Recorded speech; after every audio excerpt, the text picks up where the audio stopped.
Hello, everyone, and welcome back to Tales of Adventure Agents of Boo.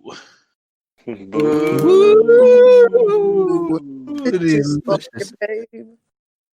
There we go. As always, I am your lovely host / sadistic dungeon master for the evening, Dapper Wombat, here with my players and Short one, but starting, I guess, on my left with David. What's going on, everybody? Hi, Dappy. Hey, buddy. And as always, we have the lovely Breezy Van Buren. Breezy the Ninja, Breezy the Boss, Breezy the Harajuku Barbie. Like, I don't even know why you girls bother at this point. Like, it's me. I win, you lose. I love it. I love the energy. Then coming over with Jared. Yo, it's the sad lad who's really, really bad at this game, Jared. Also still single. Yes, we had to bring that back. And bringing it home, Nick. Hello. Thankfully, this time I'm not stuck in the staircase. But unlike Jared, I am no longer single, so I'm sorry. Wait, are you Nick, a.k.a. Mike Balls from PRW? I am. Wouldn't that be something to know? I am. And is that the fabulous Breezy Van Buren? Hi. Oh my god, you mean you tell me we can see... Hello? Hello? Did he die? I died a little bit halfway through there. Dappy, I don't think you're supposed to kill him yet. We haven't started. I can't control the die. Yeah, come on, at least give me 5 seconds to plug PRW. Yes, because as you can all probably imagine, we are currently down a player. Unfortunately, Trask will not be able to join us for tonight, but that's fine. We'll make do. I promised them I wouldn't kill them unless everybody was here, so that's fine. Oh, so we will survive this episode. Well, Trask will at least. Yeah, Trask will survive. That's the promise I made. I don't kill players when they're not here because that just sounds like it's really cheap. So if I leave right now, you won't kill my character. See, if you leave now because you just told me that and because I just said that, then I'm gonna kill your character at a spot. So what time are we? When are we starting? David, stop trying to play these games with me. I'm going So to when are we win. starting? Don't run, David. With that being said, I just remembered I have a doctor's appointment at the dentist, so... Oh yeah, look, is that I right? have a hair appointment since it just opened up. Oh, really? That's Yeah. interesting. So that means I guess you all can roll me new characters, huh? I think we're stuck here, Jared. I am Wilmard Lightning Caller. Bill Lightning Caller. I'm gonna be oh god, what's near here? Pao Zhen. Pao Zhen, yeah. Pao Zhen. He is a dragonborn fighter monk. This bit has gone on long enough. So yeah, everybody, we are going to be down a player, but it's going to be okay because we're still going to be giving you all the high quality content that you all search for. But with, I guess, because Matt isn't here, does anyone want to do the announcements, son? Jared?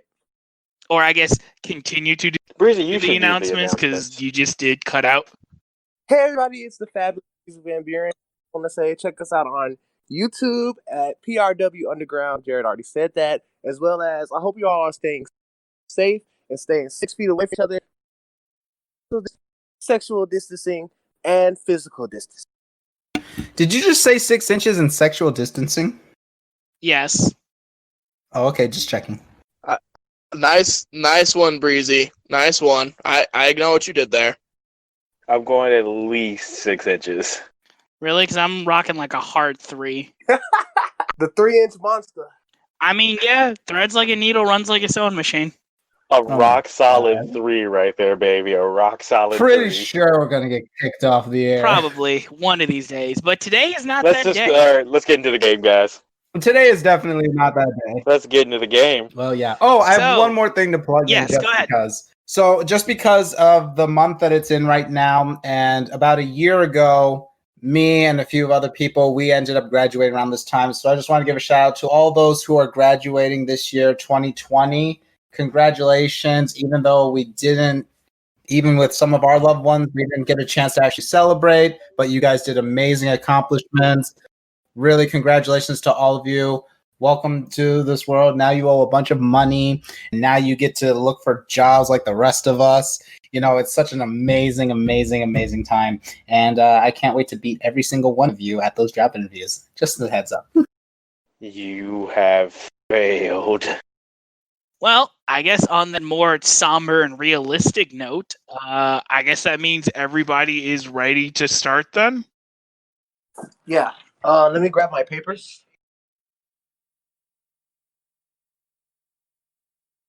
then while you grab your papers, let's bring it back to the world of Eberron, the continent of Cover, the country of Breland, and back with our intrepid agents in Tales of Adventure, Agents of Boo. James, roll the intro.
So, last time on Tales of Adventure, Agents of Boo, our intrepid agents got an assignment to a local town that seems to be plagued with a curious mystery that not only have a large amount of people been going missing from time to time, but after about 3 days or so, there seem to be parts of said missing people that show back up, covered in this weird green sticky fluid.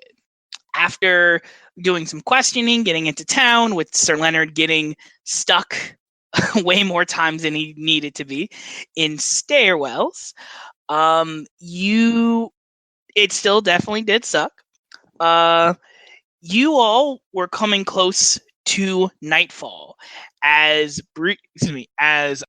Ayana and Zhao Ken were attacked by a mysterious assailant in the night and their 3 other companions.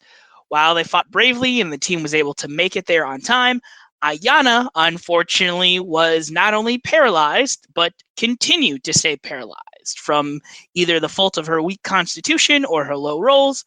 We'll never know. After successfully torching 2 of them, finding out and exploiting their weaknesses to thunder and fire damage, you all were effectively able to knock out one of these mysterious creatures and learn a couple of things. One, that the bartender and the owner, Dust Spoons, who runs the Salted Tint, is actually not who he says he is, as he seems to have some correlation and some connection with the Bureau, as his human form is revealed to show that he's a tiefling. Number 2, you all essentially met for the first time the head mortician of the agency known as Armentine Ward. She cast a magic that teleported these caskets to your location where you all placed the corpses, and said that she would do a analysis to get back to you into seeing what these troglodytes are doing specifically in this area, and to try and figure out what might be going on. You all, after having your discussions and some very, very heated arguments about leadership, about coordination as a team, and deciding who should be the leader, you all decide to get that out in practically what I guess more than half of you know how to do, which is by giant rules, aka just beating the shit out of each other.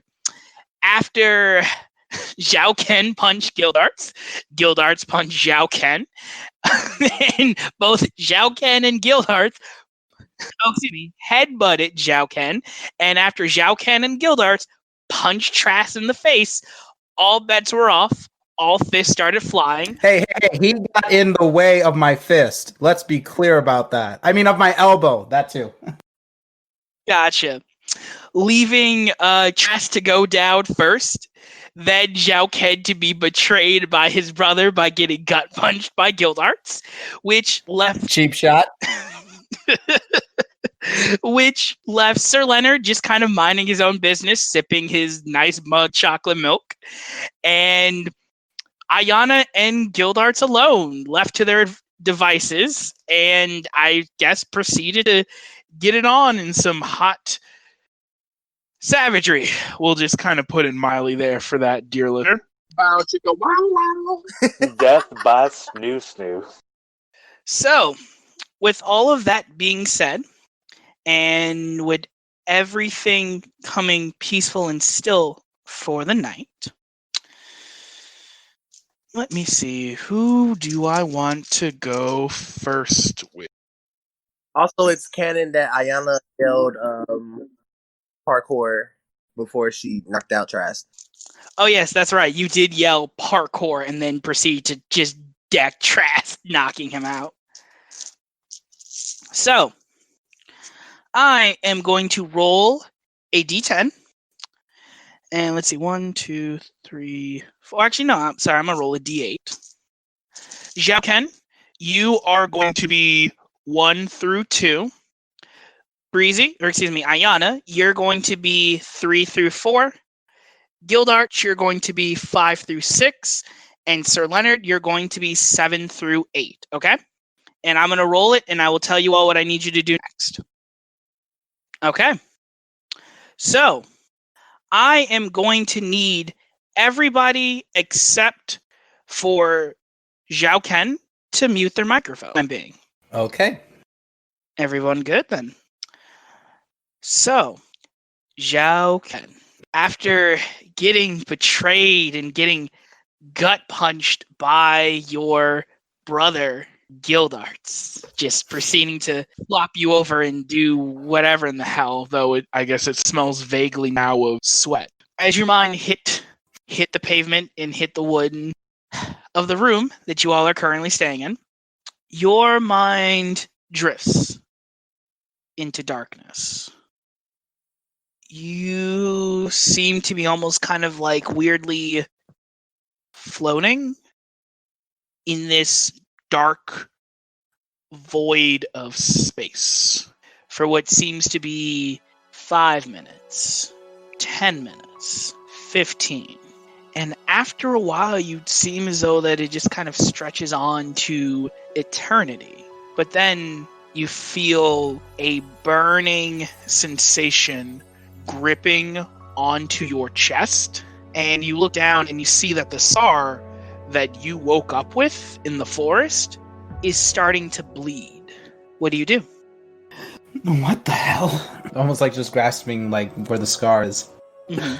Is it like the part where I'm dying, or like can I feel pain from it? You definitely do feel pain, and it does feel like something is trying to like claw its way out almost. It burns. What the hell? How did this happen? And you hear the sounds of battle.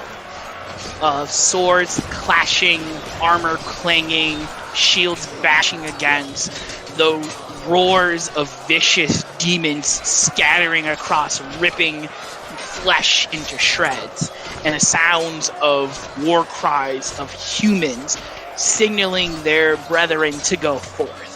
Once again, you have this all too weirdly familiar dream that you are stuck in the middle between this war. This war of what appear to be these demonic-like creatures and these silver-clad, armored warriors of some kind.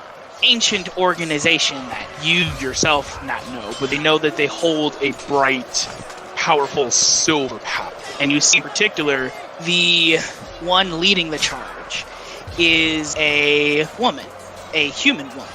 You see that she has her helmet off, is in this beautiful full plate armor, wielding this sword, and you see her eyes are burning with this bright divine light. And you see that the 4 knights next to her are almost these large statuesque, and if you could take a guess, they almost look like giant in nature, but they're fully armored from head to toe, so it's impossible to make out any descriptions.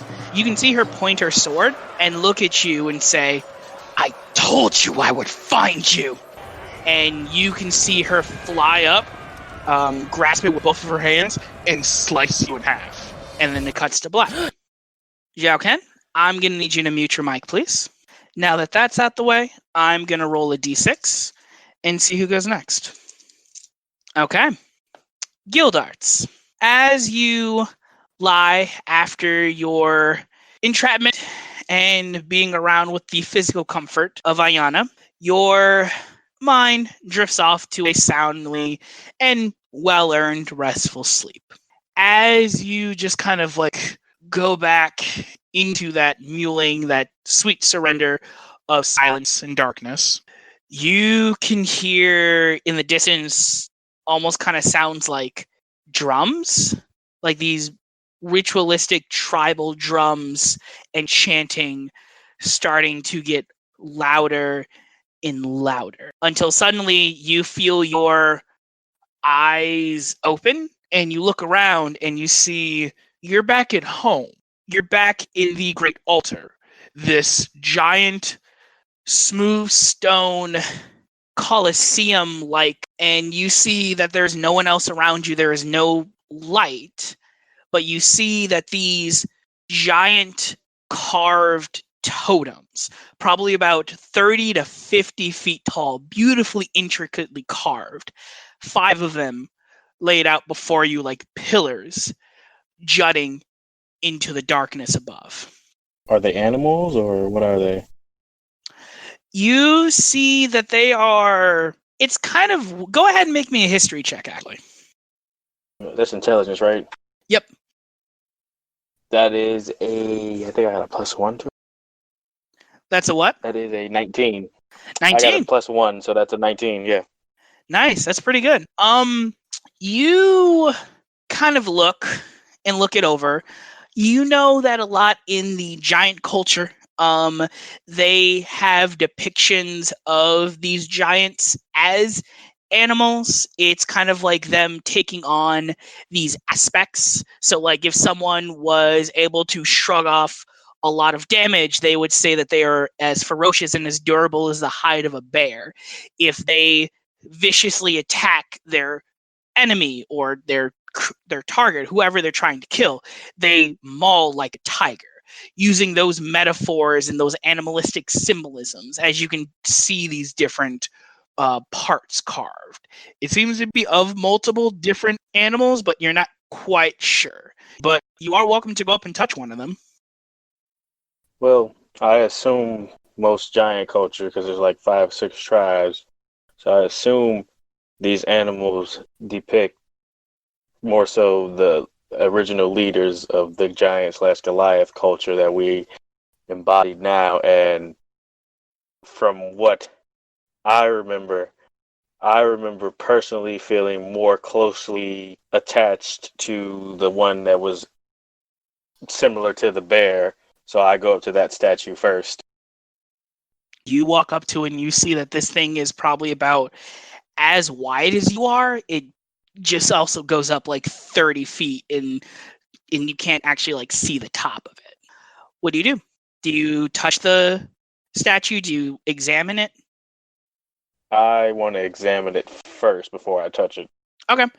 As you go and examine it, and you just kind of like focus, and I'll just say that your role was just to kind of examine that.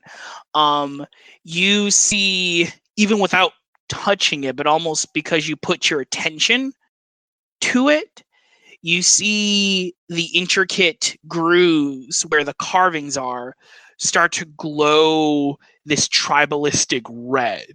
As you can see, the totem almost with some sort of, like what you saw, The animated armor in the graduation, it flares to life as you see angrily projecting out this large, imposing, essentially crimson furred bear.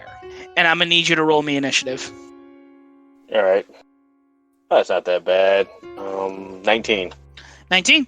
All right. That is going to be your turn. What do you do as you see this bear jumps out of this totem and is starting to snarl angrily at you? I don't think this is a combat test. So I'm actually going to try to calm the bear down. Okay. Go ahead and make me an animal handling check. It's going to be a d20 plus your charisma modifier. Oh, sweet. Let's see. Charisma. That's not that bad. I got an 18 because I got a 19, but I got a -1 to my charisma. 18. Okay. Let me see if I can roll for the bear. Okay. As you do in kind of showing your non-threatening pose and kind of like signaling that you don't want to fight, you see the bear that was kind of on all fours just stands up and stands up to its full height. And you know that bears are probably about like 8 feet tall. As this thing stands up, it's probably about more 12 to 13 feet. As you see, it takes more of these humanoid features, these more beautiful giant features with a strong paws extending out to become this giant fist to this forearm and all the way up to this arms until seems to be this large giant wearing a bear skin hood, almost like a cloak. And you see them go, "Why do you hesitate? Why do you not show your anger? Release your rage in power.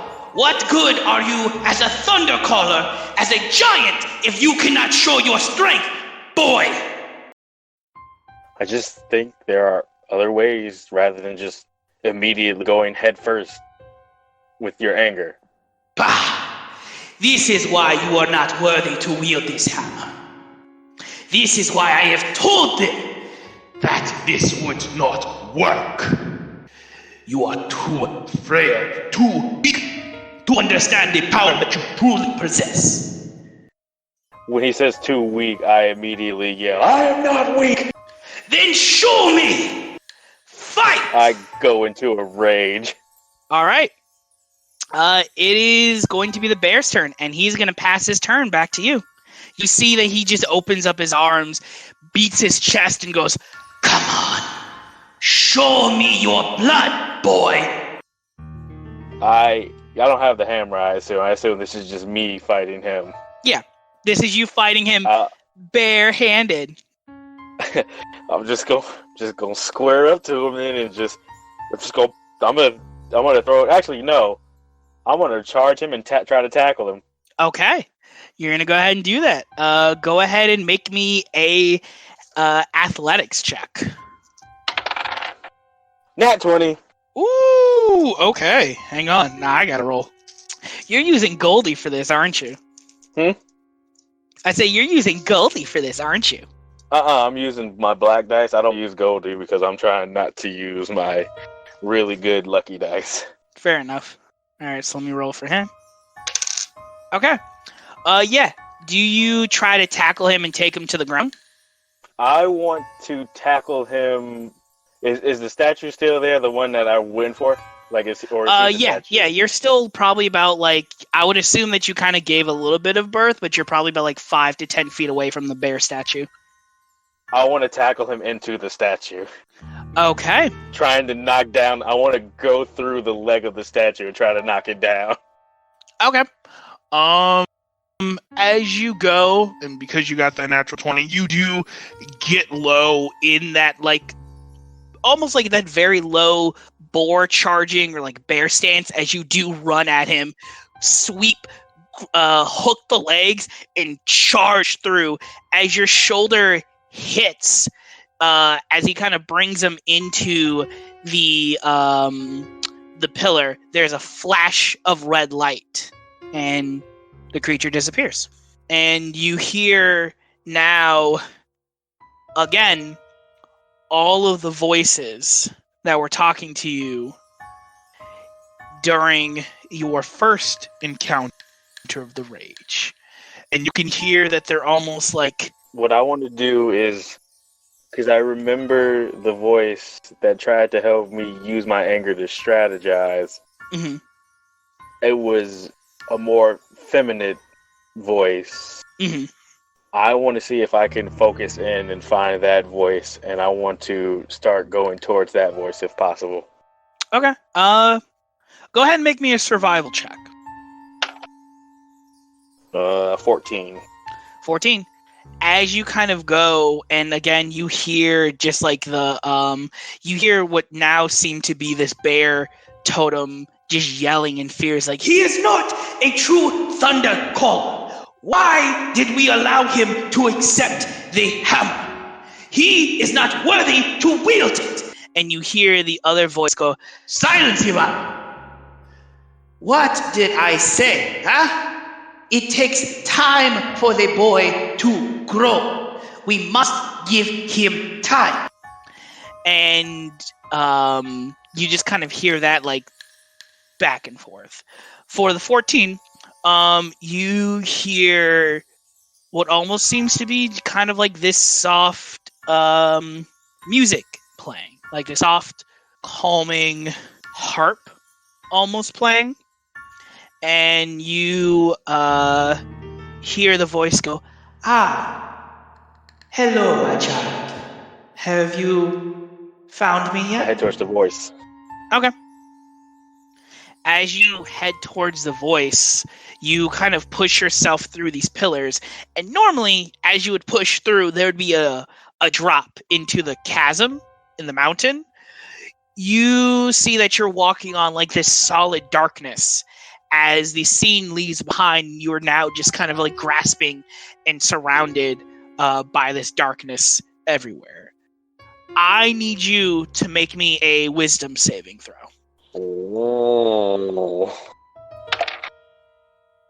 Oh, that doesn't count. Luckily, that fell on the floor. That's why it doesn't count, but it was a nat 1, so hopefully it doesn't get that again. 17. 17. Okay. You feel, as you're kind of pushing through, you can hear that voice of anger, the bear voice, push through in the back of your skull, as you can feel yourself getting more and more heated, almost like you're involuntarily going into a rage.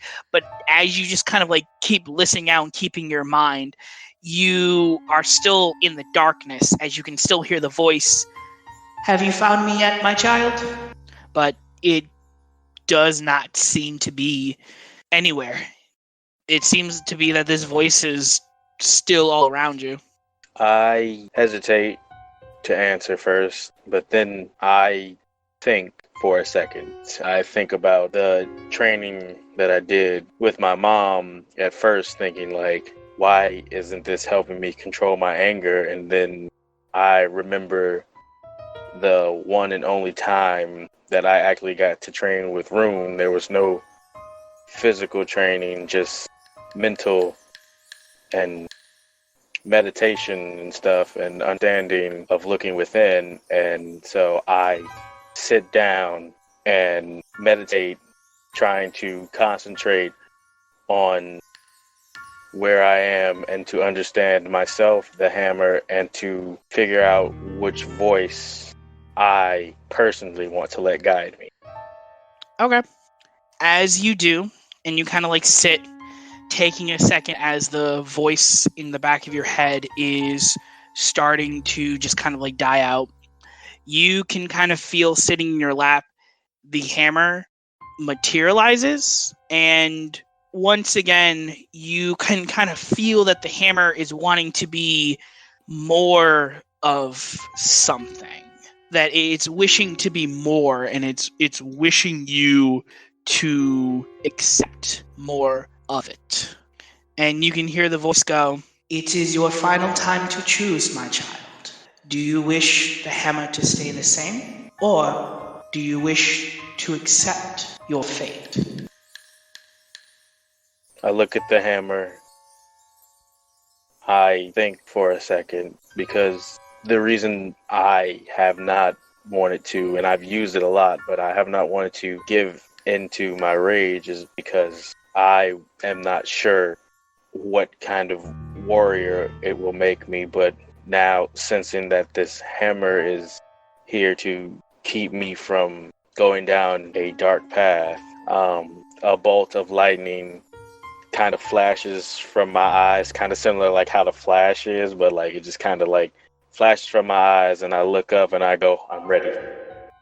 And with that, you can hear a loud boom of thunder rolling in the background, and then all of a sudden, a crash. This giant, massive bolt of lightning just hits the ground and illuminates the world around you. While everything is still in this dark silhouette, you can see visions of something. You can hear something going on. It sounds like a battle. You can hear your team members. You can hear your brethren. You can hear Zhao Ken. You can hear Crystal and your uncle. And they seem to be in trouble. And that's when you fade to black. Now, I am going to give you a choice. Ayana or Sir Leonard, which one of you would like to go next? Ayana can go next. Okay. Is that okay with you, Sir Leonard? A-okay with me. Alrighty. Ayana, as you collapse from your physical activity with Gildarts, your mind peacefully asleep and being rested, you kind of stop to think about a lot what has gone on through the day. And seeing those three just kind of reminded you of the happier times when you were with him. Tell me about that. So, thinking about the times where he taught me how to shoot a bow for the first time, and he showed me how to hunt. He showed me a lot of things that I never knew because I used to be a slave. And I'm just thinking about all the times that he's helped me and he saved me from things, and that we fought together, all the times that we had our physical activities. And I feel like being with Gildarts is triggering a lot of things, and I don't know how to process it. I guess I'm kind of confused. Okay, that's fair. As you kind of hold on that feeling of confusion and just of what comes next, of like what the future holds, of just your life in general, you can't help but notice it just keeps bugging you in the back of your mind. You know them, but they didn't know you. And as you kind of like think about that, you're sitting almost back in the tavern, like the exact same scene with everybody upstairs and you downstairs as they come in, as you see them walk. This is the moment that you decide to get their attention. What do you wish to do? I want to walk right up to them and like try to start a conversation with them. Okay. Did you say in particular? Do I know their names? Yes. Their names are whatever names you decide to come up with them. I wasn't prepared to make names, but I'll just say that I walked right up to them and I said their names like reconnecting with old friends. As you do, and you kind of go up and try and talk to them, the room fades away into darkness. And as you see, as they turn to loom over you, their physiques have almost changed. While they still seem very built like as Goliaths are, their forms seem more stiff and rigid, like you would see if they were made out of some sort of wood, or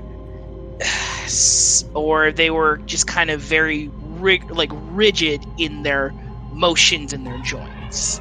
As you see and you look up and you look in their eyes, you see that their eyes, I guess their eyes isn't the proper term. Their eye sockets are empty and there is void behind them. But you see in the middle of their forehead this weird, almost squid-like Creature tumor thing, you're unsure, is latched underneath the skin on their foreheads.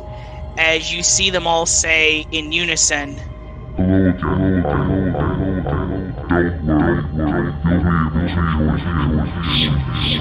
Jesus. As their hands reach out to grab you. What do you do?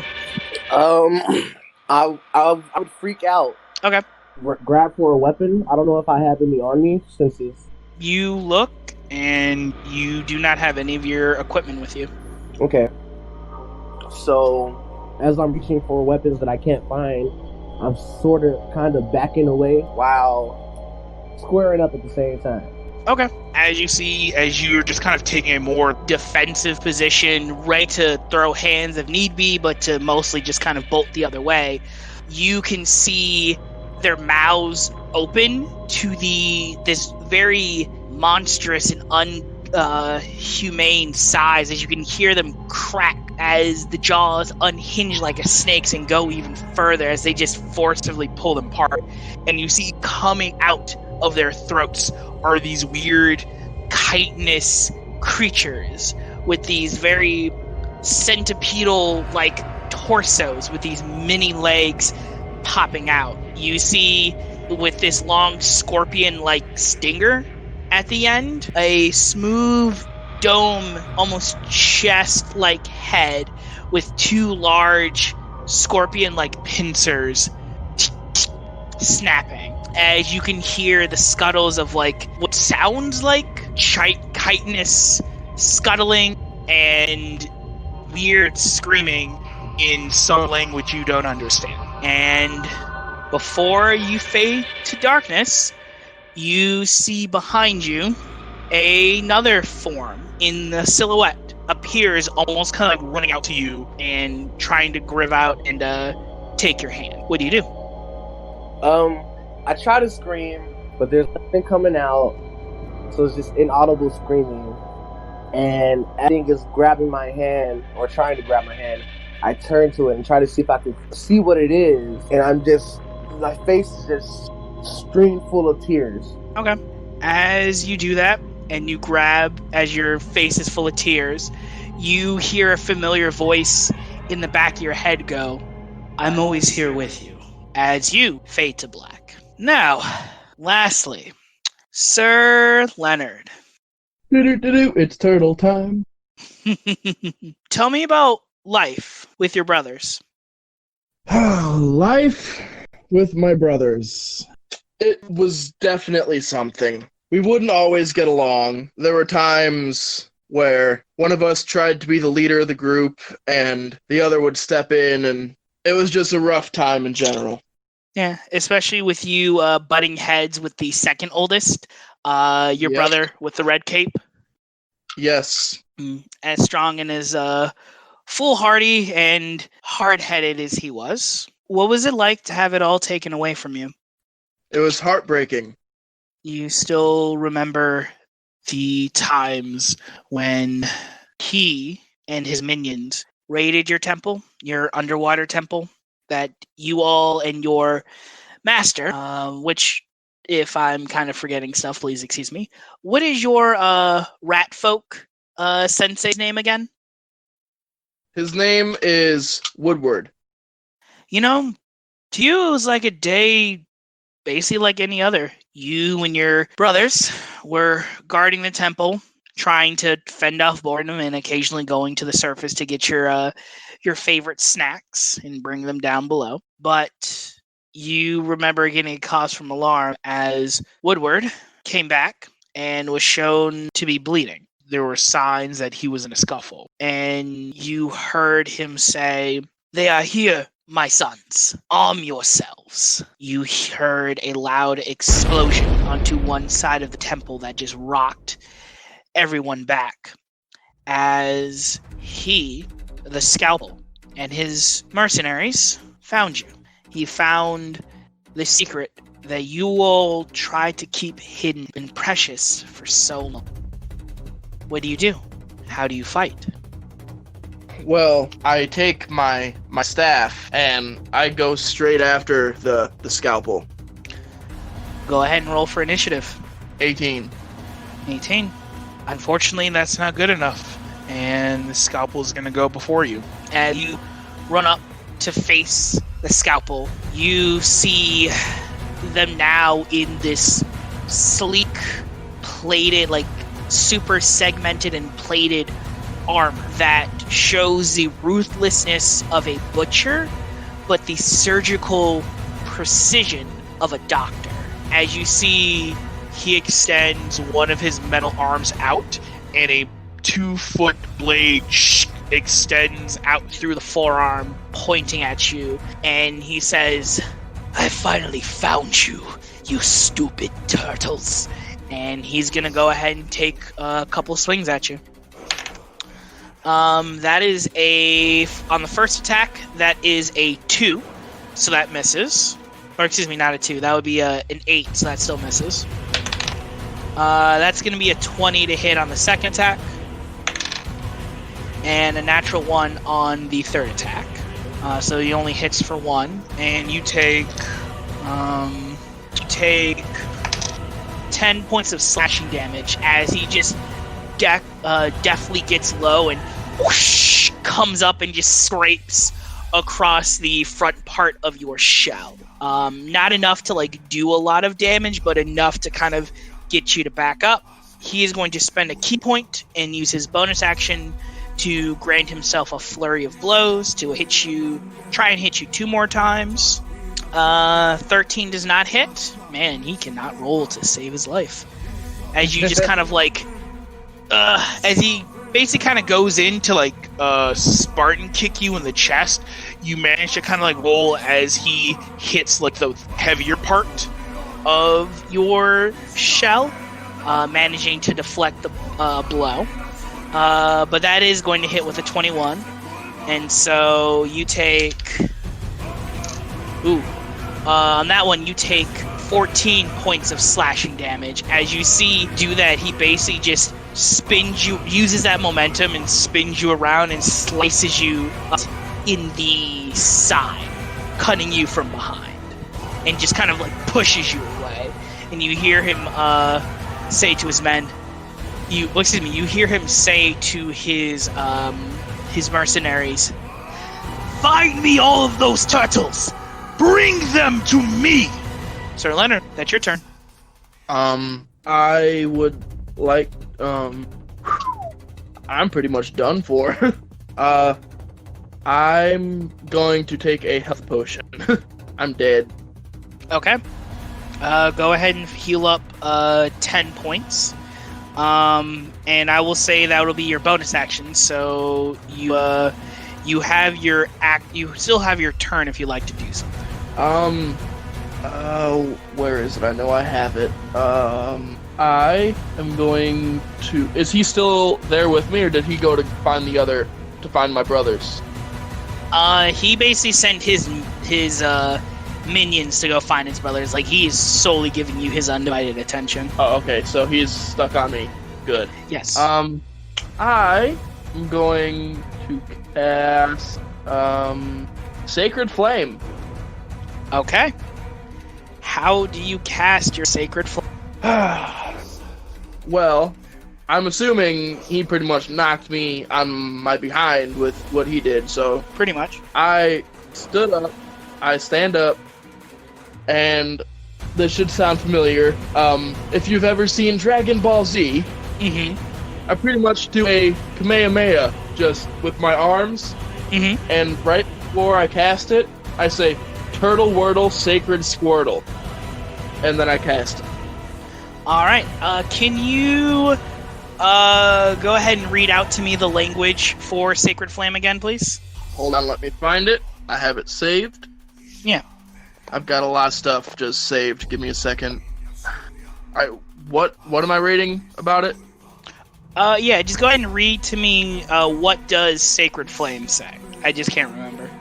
It says, flame-like radiance descends on a creature that you can see within range. The target must succeed a dexterity saving throw or take 1d8 radiant damage. The target gains no benefit from cover for this saving throw. Okay. So he has to roll a dexterity saving throw. Man, it is just not his day, apparently. Okay, so, He is no match for he the failed turtle. dexterity saving throw. So how much damage does he take? You take 1d8 radiant damage. All right, go ahead and roll a d8 for me, buddy. Alright. 8. Whoo! As you just, like, definitely, like, move out the way, do that, like, spinning side backflip, and just, like, get into your stance. You chant your sacred and magical words as you shoot this blast of energy at his way as it just catches him straight in the chest and just boom, rockets him through the wall. He seems to be pretty disposed at the moment. Well, is there anything you would like to do? Because the scalpel, for the time being, is out of combat. I'm gonna go try and find Woodward. Okay. Go ahead and make me a perception check. Oof. 7. 7. Unfortunately, as you're kind of going through and trying to see, maybe hear, there is just way too much chaos going on. As you see your brother in the orange cloak is basically like doing some wisecracking shit and talking smack to a lot of these other minions. You hear your brother with the red cloak flies into a rage and just starts pounding the crap out of a group of them. But you just hear explosions going off, and, you know, it seems to be that they have you all surrounded, and you do not know where Woodward is at all. Well, that's not good. Would I be able to go and find the brother in the violet or purple cloak? Yeah. I would say you'd be able to, as you see, he kind of goes up and goes, "Oh, God, Leonard, what in the..." It's like, "They found us. Dude, we gotta go. Luckily, and you see he kind of, like, he's always fiddled with, like, magical runes and other, like, stuff like that. And he goes, here, okay? This should be able to get us out. This is a teleportation circle that I've set up just in this case. We just need to figure out where everybody is and get the fuck out." See, the problem with that is I can't find Woodward anywhere.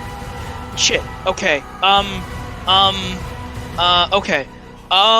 You get everyone else out, and I'll go out and find Woodward. Okay? Just meet back to where we said we were gonna meet up. All right. Good luck. Okay. You too. And you see that he runs, kind of like taking his quarterstaff out, smacking, kind of doing some flips out of the way to get some distance. And as you kind of see him fade off, time seems to slow down as his steps kind of slow to a pace, and then everything fades to black. So, you all wake back up. Zhao Ken, your stomach still hurts, and your chest hurts a little bit now. Oh man. Sir Leonard, you feel this weird feeling, this twinge of sadness that you have felt before. Ayana, while probably rested beforehand, you now kind of jump to a startle as you're just kind of looking around, as you just kind of felt like you were in a moment of danger. And Gildarts, you kind of jolt awake into surprise, and you see that your hammer is not a war hammer anymore. Ooh. Your hammer is now a maul. Alright. So I'm going to need you to go ahead and change that your hammer, instead of being... Oh my god, Ellen, you didn't! So make sure to note on your sheet, it's still just a warhammer, so no need for too much applause, but I need you to say that your warhammer needs 2 hands to operate, and instead of doing 1d8 or 1d10 with both hands, it now does 2d6 points of damage, of bludgeoning damage. Wait, does it look different? 2d6 bludgeoning. And yeah, Ayana, you wake up and you look at Gildarts, and he's not him. Why? Why?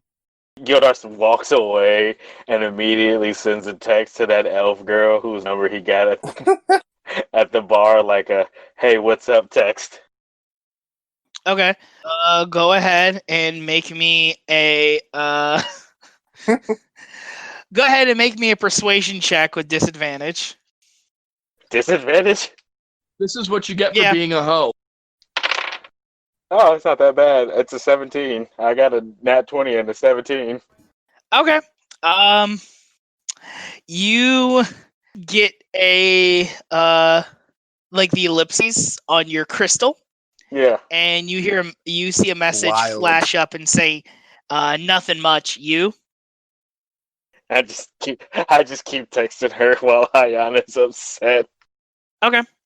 I also consider sending a message to somebody, and I'm pretty sure Kite will see and understand who I want to text, but I don't send her a message, and then I just put Wild.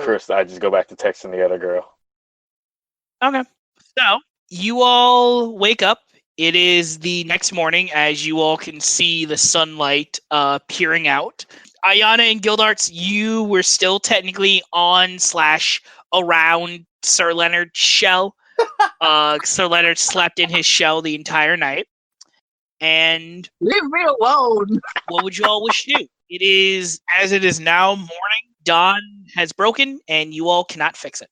I am going to go to the bathroom, Okay. and I know I cut my hair. I know I cut my ponytail off, but I haven't cut my hair. Okay. But I'm going to take Ken with me. Zhao Ken's drinking a health potion so that way he can heal from his Ken wounds. with me first, and then Ken's. We counted that knockout as a long rest. Oh, okay. So I don't look like shit entirely. Yeah. No, you guys had a long rest. All right.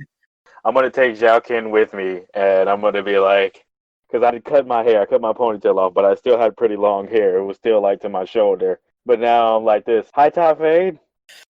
You know that took longer than expected, right? I start snipping, and as I'm telling him, as I mentioned that comment, are you gonna text her? Shut up. I also tell him about my dream and what happened in my dream and then I show him my warhammer and how it looks like a maul. It's a war maul now. I look at it and kind of yell, "What did you do?" I didn't do anything. I almost like take it from him and look at him like, "Oh my god, they're gonna kill us." I was having a dream and there was a bear man and I heard some music and I don't know what's going on. Hits him flat on the head on the flat and like, "You idiot!" Oh. No making adjustments. I didn't do it. I was sleeping. It happened. Oh, really? And what happened while you were still sleeping? And I go back into details about the dream, and I'm just like, there was a bear man, and then there were like these war drums, and then you were there, and Mom was there. And Uncle was there. I know you don't like Uncle, but he was there, and then Bullshit. Now I know he's lying about his dream. I was like, me and your uncle would never be in the same dream together unless we were fighting. But after he says that, then I grab him. I'm like this. We have to go back to Zendrick. I look at him. I'm like, I'm just thinking to myself, have fun with that. No, we have to go back to Zendrick. We have to go back. No. You're totally fine. You can definitely go back. Well, we have to. I think they have nice weather there for the time being. Okay, you can definitely head back there. We both have to go back. We both have to go back. Okay. Why have to go back? Because we have to go back because when I had my dream, there was some danger, and then my mall appeared. So obviously something's about to happen. And 2, we have to go back and get my uncle to get rid of those warrants and those wanted posters and get those taken down. You know, because we didn't do anything. I'm pretty sure you didn't do anything, but Okay, well, we both didn't do anything. Well, yeah, no. I just have I have Zara, unfortunately, so I actually have a kid to look over, and I'm pretty sure I'm not gonna take him out of Boo right now. So I'm pretty sure I'm gonna stay.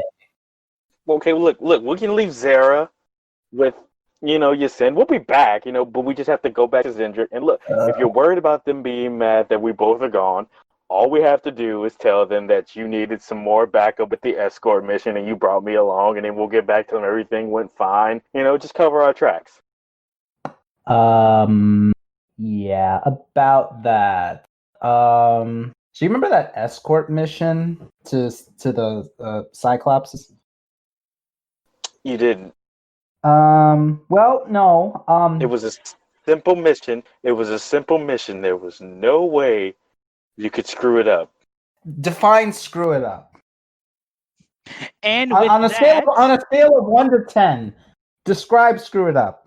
With that, we're going to cut back to Sir Leonard and Ayana. Y'all are still in the room as you just saw Gildarts and Ken go into the bathroom together. All right. Ayana is just like, she's taken aback by that weird ass dream, and in her head, she just keeps hearing, "I'm always with you. I'm always with you. I'm always with you." And she thinks, she's rubbing her temples, and she's just like, ugh. And she looks over to where Gildarts was, and she keeps hearing that, "I'm always with you. I'm always with you." And there's hair all over her face, and it's everywhere. And she reaches in to her holster and pulls out a arrow and just starts furiously cutting her hair, just cutting and cutting and cutting until she has a pixie cut. Okay. Yeah, you see, Sir Leonard, you see Ayana cut all of her hair. I think we should title this episode Haircut. I mean, all good things happen in haircut, I guess. But yeah, after a while, unless Sir Leonard, you wish to do something as well. Nah, not. Just continue on. Okay. You all hear a message come over your headsets, and you hear, "Oh, I guess that's good to know that you all are awake." Oh, goody. How come this number is saved inside our headsets? I just basically look in the headset. Creeper Peeper, what have you been doing? He's going to get us fired. Fired? Who said, I'll call you in the morning when it's done.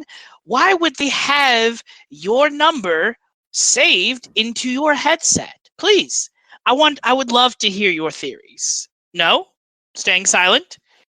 Because you're a creeper? If you're done being stupid, I can get on with my explanation. Please do. Fine, whatever. So, I have some good news and I have some bad news. Which ones do you want to hear first? Bad news first. Bad news first. Get it over with. Are we fired? All right. Bad news is that there is something a lot worse going on here, as it seems to have changed their biological structure. What's the good news? Biological structure. Are you saying they're mutated? Yes, that is what I'm saying. I knew it! Turtle? Yes. And you see that she kind of, hold on 1 second. I'm sending the image to your visor. Basically, you see this image just kind of poof, pop up, and, you see now a, like, regular troglodyte, which seems to be this very, like, skinny, lizard-like thing that almost kind of looks like a kobold, but, like, a little bit taller. And you see comparison to the one that you all fought, which seems to be more muscular and has larger hands and claws. The one on the left is what a normal troglodyte is supposed to look like. And as you see that she kind of like points it out, they don't have the weird secretion that comes out of their scales. What I am seeing for these is that this is some sort of odor neutralizer, that it is blocking the natural stench ability that these troglodytes have, and essentially making these a lot better at, well, not being seen, but my assumption is that they are hunters.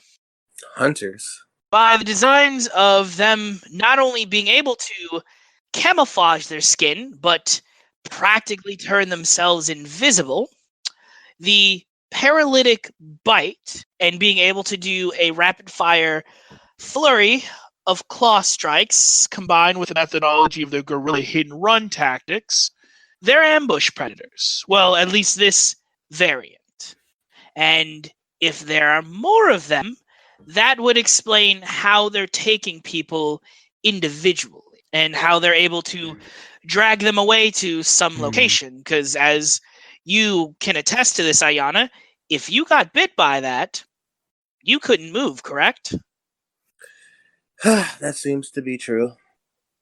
And you see she kind of like peels away one of them, like the 3D hologram, illusionary hologram, whatever in the hell the Magitech hologram. That's a much better word for it.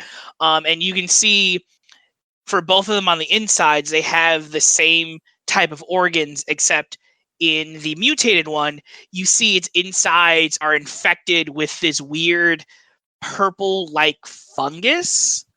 And you see this weird tumor, almost like this growth of this organ that is attached to the side, almost to like where its liver is. And you see as she kind of like zooms into it, there's a tube that kind of like, or essentially it's like a cyst that sits on this thing's liver. And she goes, that is where they're keeping the paralytic poison. From my research, it seems to be that they're pumping the toxins out of their own liver back out into the system, which also makes me believe that if they're capable of doing this, they're possibly capable of spitting back bile. So, acid spray. Might need to be wary of that. Oh, for God's sake, you gotta be kidding me. And unfortunately, for the two that were charred, and the one that was fresh, I was not able to get enough of a sample to isolate what is causing this mutation.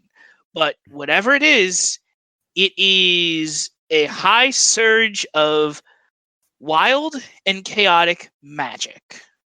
If you all can find where this leak is coming from and shut it to get me a sample, that will help things along in case we fight these things again.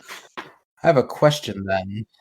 Are normal troglodytes anywhere in the area at all?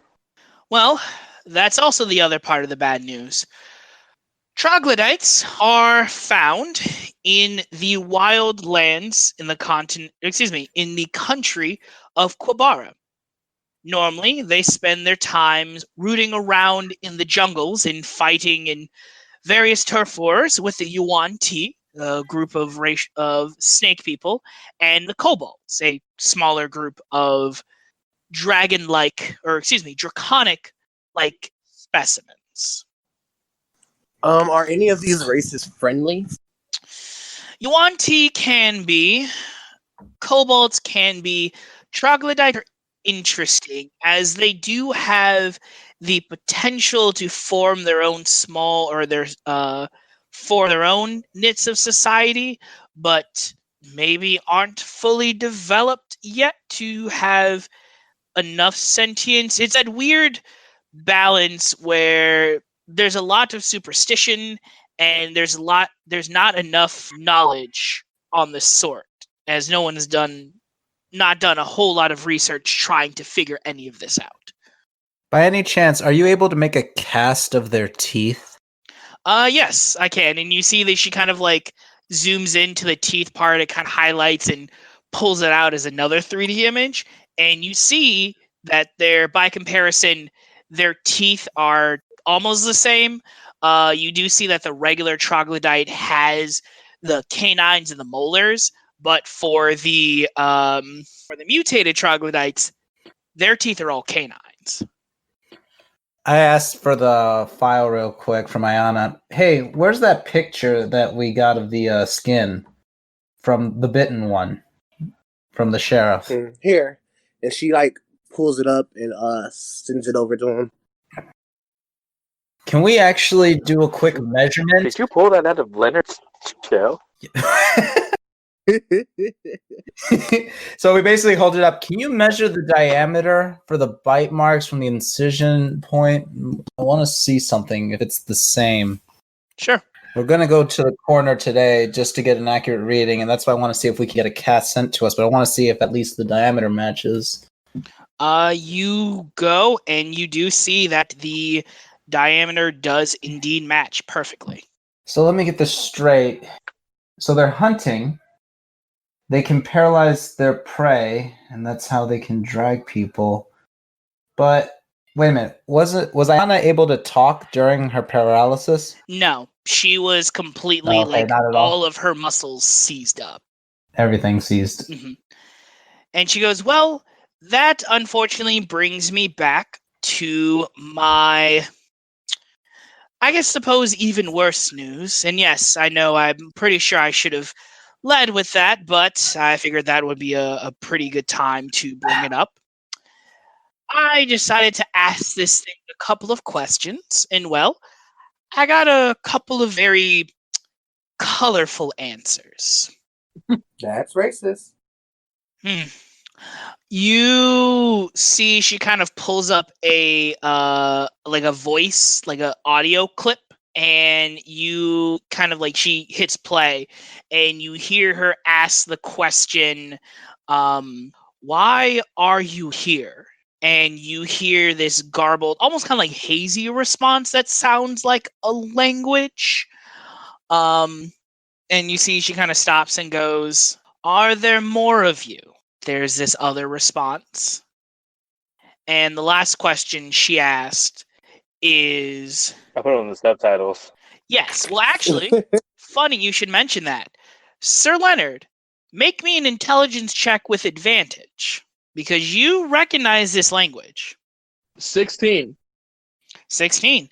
You listen to the responses, and you kind of stop and you ask her to play it back again, and you realize you've heard this before. Because you yourself speak Draconic, you know that it's speaking a very basic, a more primal version of Draconic. So for you, when you hear back and listen to the messages, you hear when she says, why are you here? You hear the response, to prepare feast. It's almost dinner.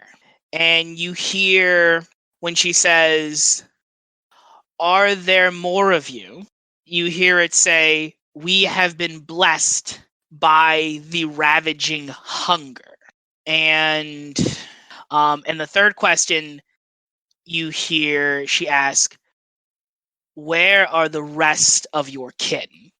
And you hear it reside, we lurk below, gnawing and ready to rend the flesh. Yes. Looks at Ayana. No, not yes, not yes. I'm just like below. Most of the cases, as I'm thinking. Oh wait, we don't hear this yet, Sir Leonard.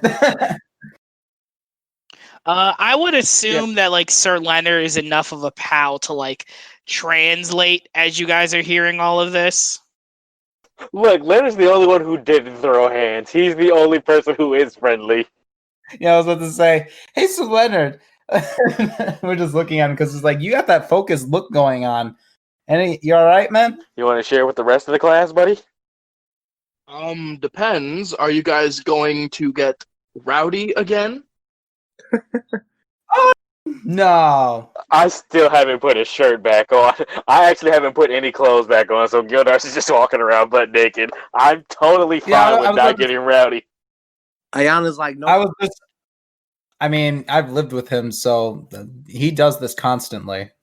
It's true. I do walk around naked a lot. Although I meant your body.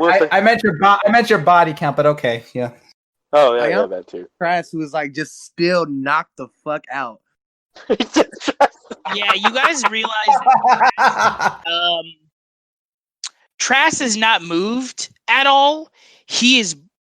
Sir Leonard just points at him and he's like, "What about him?" I didn't mean to kill him. I just walk up to him and just like poke my toe at him. I think he's dead. I check to see if he's breathing, and if he is, I pick him up. Okay. Make me a medicine check. Please. Shouldn't the healer be the one to check if he's breathing? He probably should. What'd you get? I got it that one. Trash is dead to me. Oh yeah, no, Gildarts, you go to Trast's neck, you don't feel a pulse. Is it on the opposite side of the neck? I imagine I pick him up, and I immediately pick him up too quick and too high, and Trask is actually about to wake up, and I just smash his head against the ceiling, and he goes back unconscious. Yeah. I just look at Gildarts. Gildarts, he's not a. Oh god. Gildarts, put it. How about put him down in the chair? Calm down, big boy. I look at Ayana. You killed him. Calm down. Killed him. Actually, you know what? He did try to put me to sleep. I'm okay with this, and I just throw him at the chair. Thank you for putting him in the chair. Okay, you just boom, boom, and he kind of like lands and smashes the No, furniture. not like hard, not like a launch, just like kind of like toss him into the chair. The chair still breaks though. Okay. The chair didn't have a strong DC. Yeah, the chair still breaks.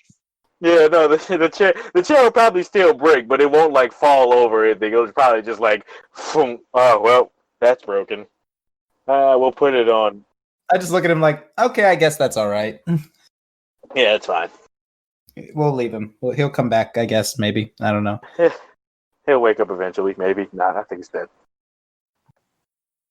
You see, Armentine is just kind of like, can we? Oh, right, you're still here. Yes, you dumbass. Can we get back on the part about, maybe a group of troglodytes probably doing something and getting ready for dinner time? Or, I'm sorry, is this too much for antics? I can certainly come back later if you need. Could we get the good news now? If you need more time. No. I would rather like to go home soon, really like quickly. And by home, I mean the bureau. Oh, well, goody. Well, if you'd like to go home soon, you can sit down and stop wasting my time.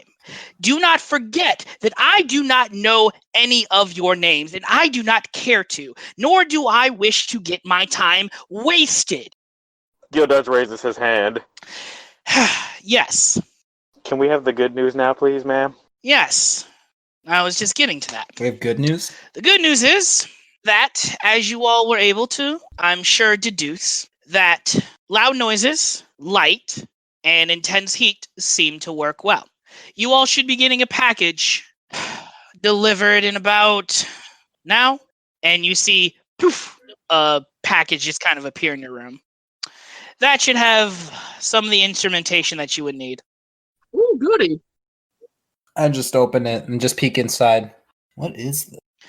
It is full of incendiary grenades. Oh, great!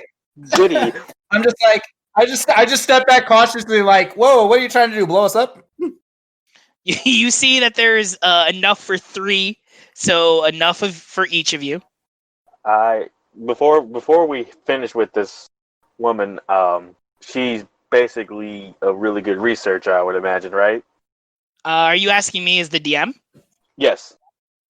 You can go ahead and make a history check if you would like. You would get advantage because this would be something that Rune would tell you. Well, I'm just trying because I'm going to ask her a question. I just want to know if she's really good at research and stuff, just from what we did right there. Yeah. Okay, I'm going to still roll if you want me to, but I am going to tell you my question.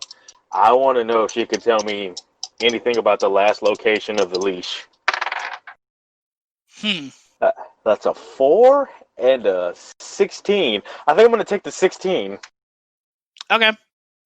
She goes, I haven't heard anything. Okay. Well, I'm Rune's son, so if you just let me know any information you get, please. So that's who you are. And she kind of like turns and looks at Xiao Ken and goes, oh, so that's who you are. That makes so much... What? What? Well, do try not to die. If you need anything or if you need something dissected, don't call me. And you see that she just hangs up. I think you guys are in trouble. I am not in trouble. Well, no, we're both in trouble. Rune's going to kill us both. Oh, he hung up. Okay. I'm not in trouble. This one's in trouble. You're the one who's naked. I put a towel on. Guys. Oh, okay. Yeah, would you mind covering up your lopsy bits? Don't poke a hole through any package that we just got from this lovely... If anyone's in assistant trouble, it's doctor. gonna be me because I fucking killed Trask. Well, to be fair, I think he had it coming. Okay, well, I think, look at Ayana. I'm like this. Guys, I think we can make this work.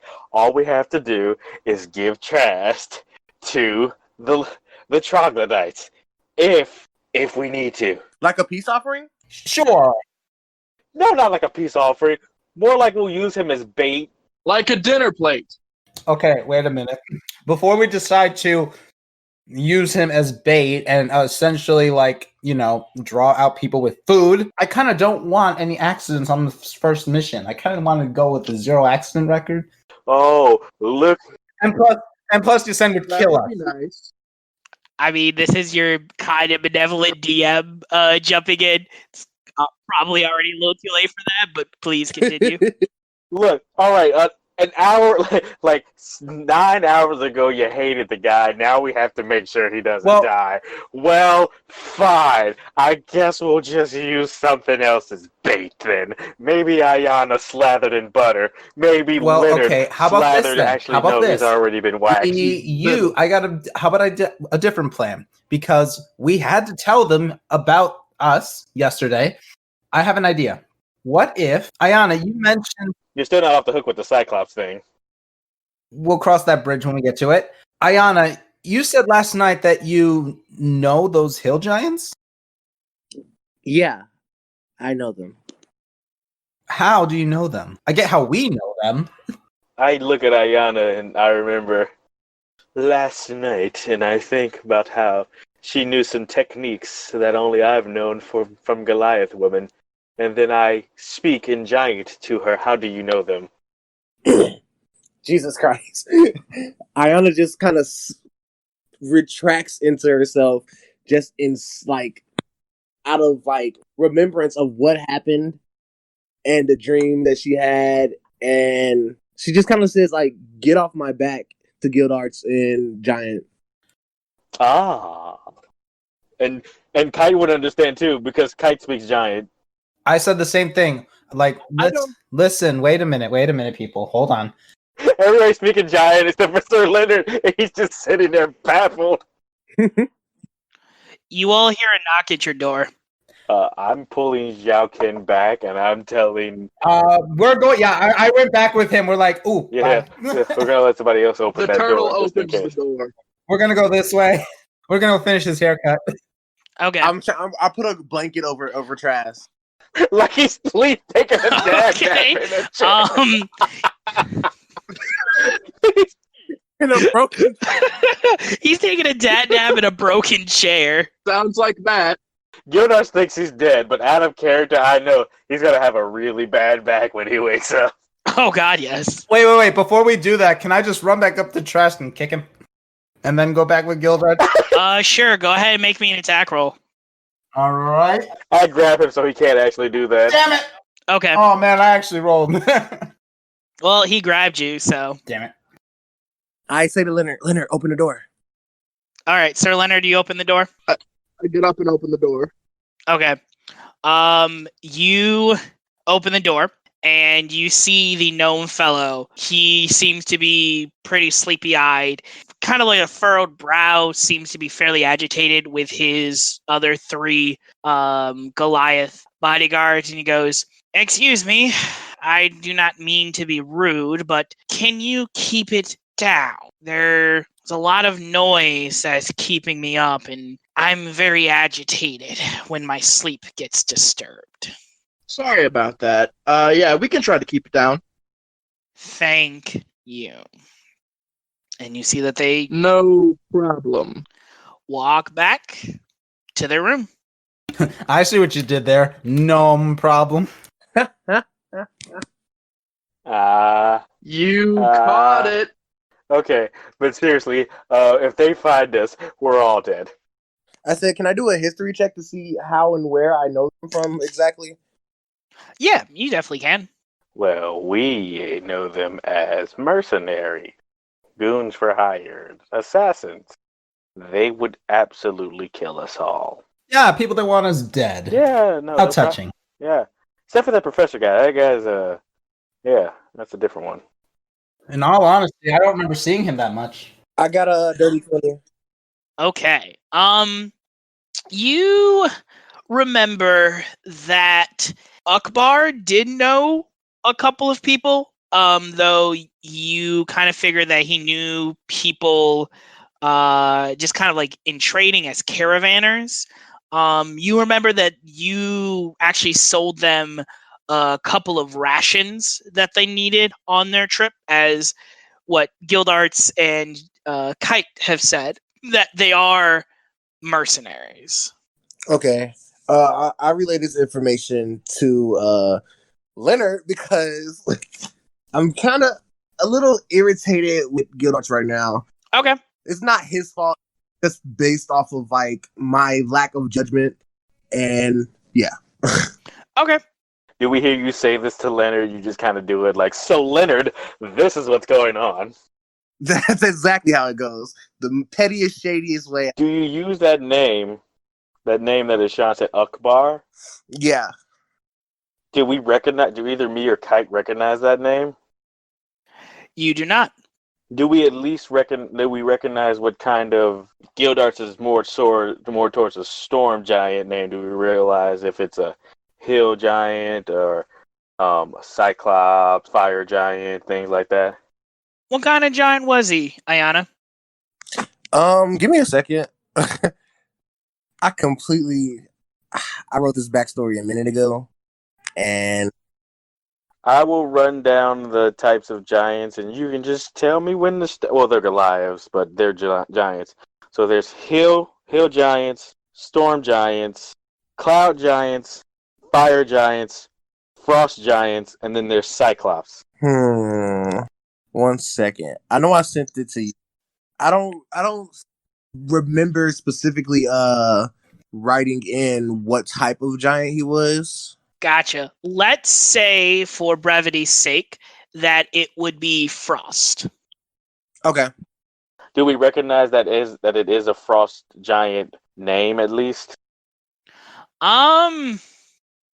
Kind of. It's almost weird because while you do have a lot of like that giant culture and history, because Zendrick is technically a jungle, you don't have to deal with a whole lot of like the Arctic, essentially. The frost giants usually live higher up in the mountain because it's colder temperature. Yeah. And those are usually the parts where not a lot of people would dare to really go. The frost giants, unlike a lot of the other giants, are fairly, I don't want to say xenophobic, but I think that's the only word I can kind of think of. Yeah, no, I would imagine we do want to, as far as storm giants do, we do want to establish a sort of relationship with them, but we haven't quite. It's hard getting in contact with them. They have ignored all our offers. So as far as we know, they just don't like people at all. Yeah. Yeah, they could just not people and just want to be left the hell alone. So we kind of find out through the talking that we overhear them. Do we overhear if Ayana tells them that they're frost giants? She says we were right there and we can hear it, but she basically ignores both of us and says it to Leonard. Oh, okay. So then we both realize we're like, storm giants. Frost. I mean frost giants. Sorry. I'm the storm giant. Oh yeah, you're the ugly looking one. So frost giants. You know, if Mira was here, she'd hit you in the face. Ooh. Her, I'd let her. I almost strangle him. Like, shut up. God, and I was like, it's not my fault you won't call her. Wuss. How dare you? And I go to try to text her, and I'm just like, I type out the message, but I can't hit send. Text her, big man. Text her, big man. Let's see it. I can't hit send. And I'm showing you, I can't, I'm gonna do it. I'm gonna do it, but I know I'm not gonna do it. I'm gonna do it. Go I on. phone, in Go the on. Go on. Bet. I bet you a silver piece. I erased the message to you just saying hi, like a regular hi, not even a hi, what's up, or hi, blah, blah, blah, just a regular hi. Pathetic. I go in the corner and cry. Okay. I mumble under my voice, useless heir to the throne he is. I'm crying in the corner. Good. Okay. I'm not actually crying, but I am in the corner, angrily, shut up. I can talk to women. I can talk to women. I've talked to tons of girls. Are you softly punching the wall? Shut up. I can talk to whoever I want. So, we now know about that. We know about the connection with the giant. Have you talked to them? Oh, we had a few interactions. I remember trading with them on a few occasions. I'm talking about since we've been here. I tried and I froze up, literally. I'm wondering, Ayana, would you be willing to, I don't know, try and see if you can talk to them? Yeah, I mean, I guess I can try to talk to them. By any chance, did anybody, you know what? I don't know how we're going to do this.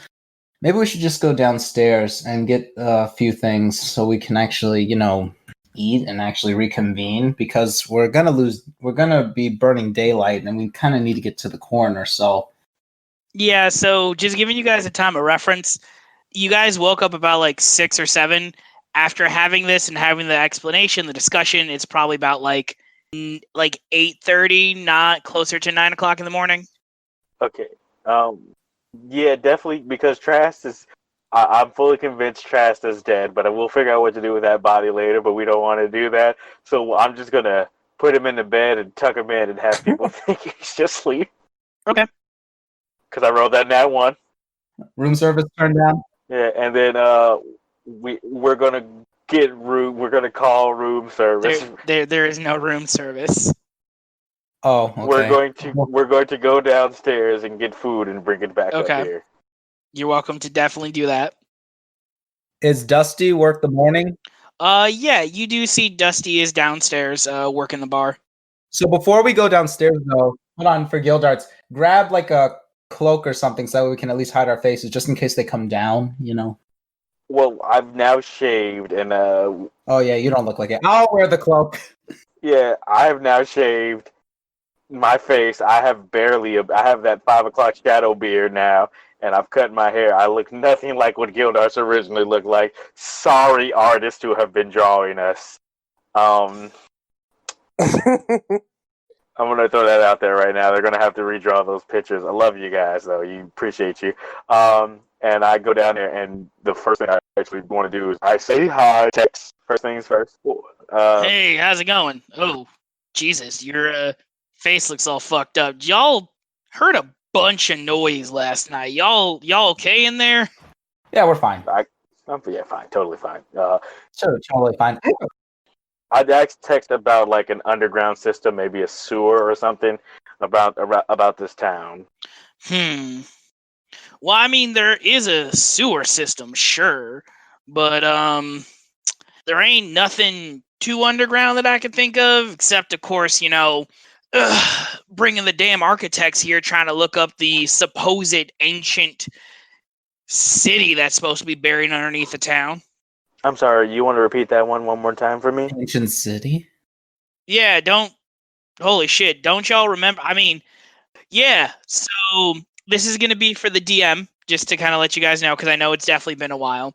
But we established in the first episode, and you guys already know that the reason why there are a lot of these archaeologists, or whatever the term is, Archaeologist. here. Thank you. The reason why they're here is they have been digging up different relics and different trinkets of the ancient civilization for when the when the goblinoids used to rule Covair. And that supposedly through transitional text, oral histories, and some scientific evidence, people have reason to believe that there is a settlement that was buried underground somewhere here. Now, people aren't sure exactly where it is. It could be within, a centimeter left of the city to maybe about a mile or two out from the town. Or how big it is. Most people describe it as like a small, or in the text, it's described as a small community bunker. Huh. So yeah, this is already information that you guys know. I totally forgot about that. Well, because Thank when we you. first came here, I'm thinking back now, it's like when we first came here, the sheriff's map of the town, like that hung up on his wall, Mhm. it didn't. Did it have any undergrounds, or was it just like of a map of like what it kind of looked like now, like without all that? It's a map of what it kind of looked like now. The only thing that you did see that was the underground was the sewer system. So you could definitely go back to the sheriff's office and take a look at that. Yeah, probably. We'll have maybe even Gildarts do that. But I just look at him next like. question: does Tex have mammoth bacon? Yeah, I always got it in stock. Why? I'll take all of it. Okay. That's gonna be 25 gold pieces then. Put it on the company card. I prefer cash in hand. Pay the man, Kite. Please pay the man. All right, we'll just take enough for like 2 pieces for all of our group. So, while Trash, since we thought he was dead, well, since I still think he's dead, I kind of looted his pockets. All right. Go ahead and make me a sleight of hand check. It's gonna be a D20 plus your dexterity modifier. I feel like the only person who doesn't believe Trask is dead is actually Leonard, because Leonard's the only one with like medical training and could actually be like, he's just sleeping and you probably gave him a concussion from hitting his head on the ceiling.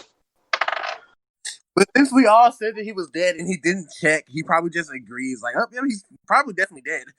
No, I guarantee you Leonard's over there just like this. Like, we're all like, he's dead, and Leonard's just like, I think it's just a joke, right? Is that what Leonard's thinking, Nick? He's thinking we call it Trask dead because it's a joke? I got a 21. Yeah, so Leonard knows, like, he can tell he's not dead, but like he's going along with it because he thinks you guys are just joking around. But he doesn't know you guys are serious until she pulls out everything she looted from his pockets.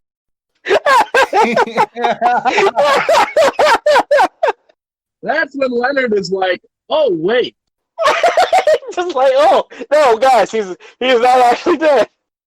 He's paying for breakfast. He is now. So, I didn't realize I was going to have to pull this up, but I guess this is also a good thing. This bit is fine. You guys are definitely, Ayana, you're definitely welcome to do this. Just know that because your friend is also not here, it would be kind of a dick move to loot their character shit with them not having a say in it. Well, Fine, Ayana. I'm gonna Put it back. Wait, Put it back. no, wait. I live with him. Hold on, wait. Because, like, no, by all means, you can do this within the context of your character. I'm just saying, when that happens, you know, because if you leave, you don't want someone to steal your shit when you're not there. I'm going to ask permission. We think you're dead, okay? So is it okay if I? He's asking right Ayana, move it. Ayana, Yeah, I rolled a 21. take your hand and move his jaw and be like, yes, Ayana, you can totally lose my ass. Of course, you could totally take Hey, my money. thanks, Trask. Pretty much. What did you hit? Just like Gildarts tried to pick you up to see if you were alive. Hit your head on the thing. we kill Trash by accident, and then we rob him because we think he's dead. I think we might be the best heroes Can ever. I at least loot your money? No! Can I loot some of your money? He's nuts! Okay.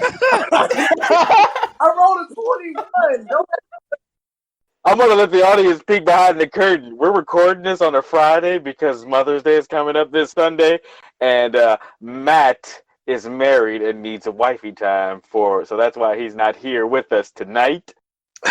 Jesus. We almost accidentally killed Trask. We assume he's dead, and instead of like trying to heal him or save his life, we just rob him. I gotta tell you guys, I think we're the best heroes ever. I'll make you a deal. No. No. Well, I would just say for the fun of it, when we find out that he's not dead, I will give him everything back. Okay. But for now, you're going to hold on to all his money. I think what's happened is Leonard finally told us that Trask isn't dead, and instead of letting Ayana spend the money, we're like, no, what happens if he wakes up and he's angry? He already shot Zhao Ken once. Oh, yeah. Thinking back to that, I'm thinking about like... You punched him already. But that wasn't but that was unintentional. I wanted to actually do it, just as like a more satisfaction type of thing. Who won the fight? Who won the fight, Zhao Ken? Who won the fight? I won the fight. I make the rules. I am also going to say, while this bit is incredibly funny and hilarious, Craig is also only able to record for up to 6 hours. Oh, yeah. Okay. All right. So anyway, after finding out that from Leonard that he's not dead, I say, oh, well, never mind. Well, I go and give him his stuff back. But I draw on his face.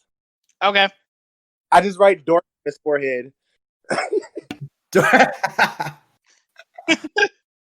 You tell me to go upstairs and read. I like, Gildarts, go upstairs and read Trask's face. It just says dork. Yeah. All right. I'm ready to head out now. Okay. Yeah, same. I'm going to throw a hoodie on in case I want to cover my face, but I'm going to throw a hoodie on as a dark blue hoodie. Before looking at that, all right, everybody, quick question. Ayana, can you do us a favor? Depends on what it is. Like I asked earlier, do you think you can maybe try to reconnect again with those guys, the giants in them? Honestly, if they're here, probably don't want them on our backs and finding us by accident, do we? That's true. So, should I just go do that now while you guys go and investigate, or maybe maybe find out why they're here. I mean, and maybe, I don't know, if they're able to help you. You can communicate with us and still stay connected. They won't be able to hear us, but, maybe there's something that we can mutually find. I don't know.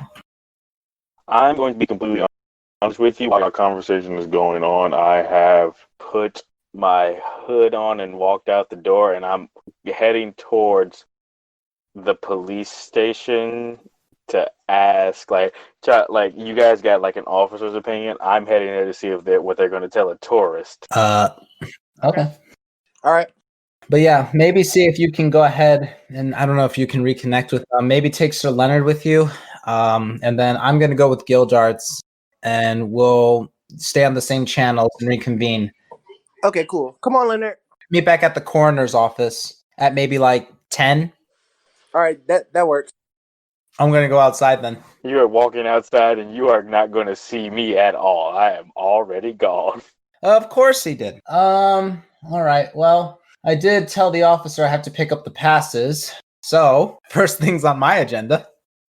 Okay, you're gonna go to the police station to pick up the passes? Yeah. Okay. So, just for clarity, who is going to be going to the police station and who is going to be staying behind to, I guess, talk to these giants? I am going to the police station. I am too. Leonard and Ayana are staying behind. Okay. Sounds good. I'll try not to die from the giants. Ayana kind of drags Leonard up the stairs, but sideways so he doesn't get. Thank you. At least someone's considerate. How did you get downstairs? I went sideways. Okay. He's learning. I am learning. So, Does he still have spare butter with him? who wants to go first? Me, daddy, me. Okay. So, we're going to go with the police station.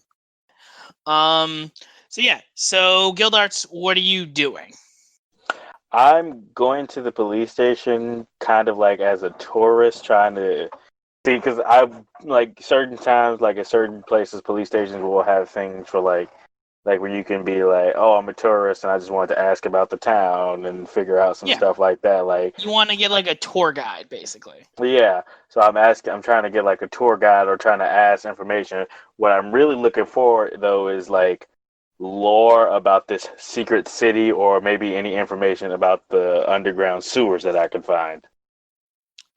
Sure. I would say if you're looking for the lore about the ancient cities, they would definitely have something about that.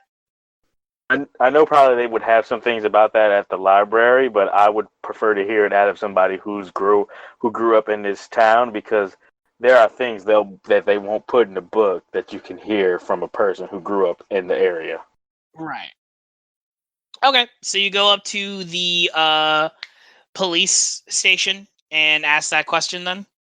Yeah, I'm just asking about like, hey, I'm just a tourist in town. I was wondering like, can I get like a tour guide, or is there somebody that I can speak to about like, I'm very interested in the city. I just want to know, like, can anybody give me any information about the place, like fascinating facts, things like that, if there's any place I could go for that. You see the woman kind of sitting behind the desk. She goes, yeah, sure, bud. That shouldn't be any problem. You want a pamphlet while you wait too, or because I know I can get a tour guide for you in about a couple of minutes. That would be lovely if I could get a pamphlet. Thank you so much. Oh yeah, sure, bud. Here you go. And you see that she hands you a pamphlet. And it talks about, it has in shiny, it says, the underground city of Kuzera, or the Shelled City. I read through that vigorously.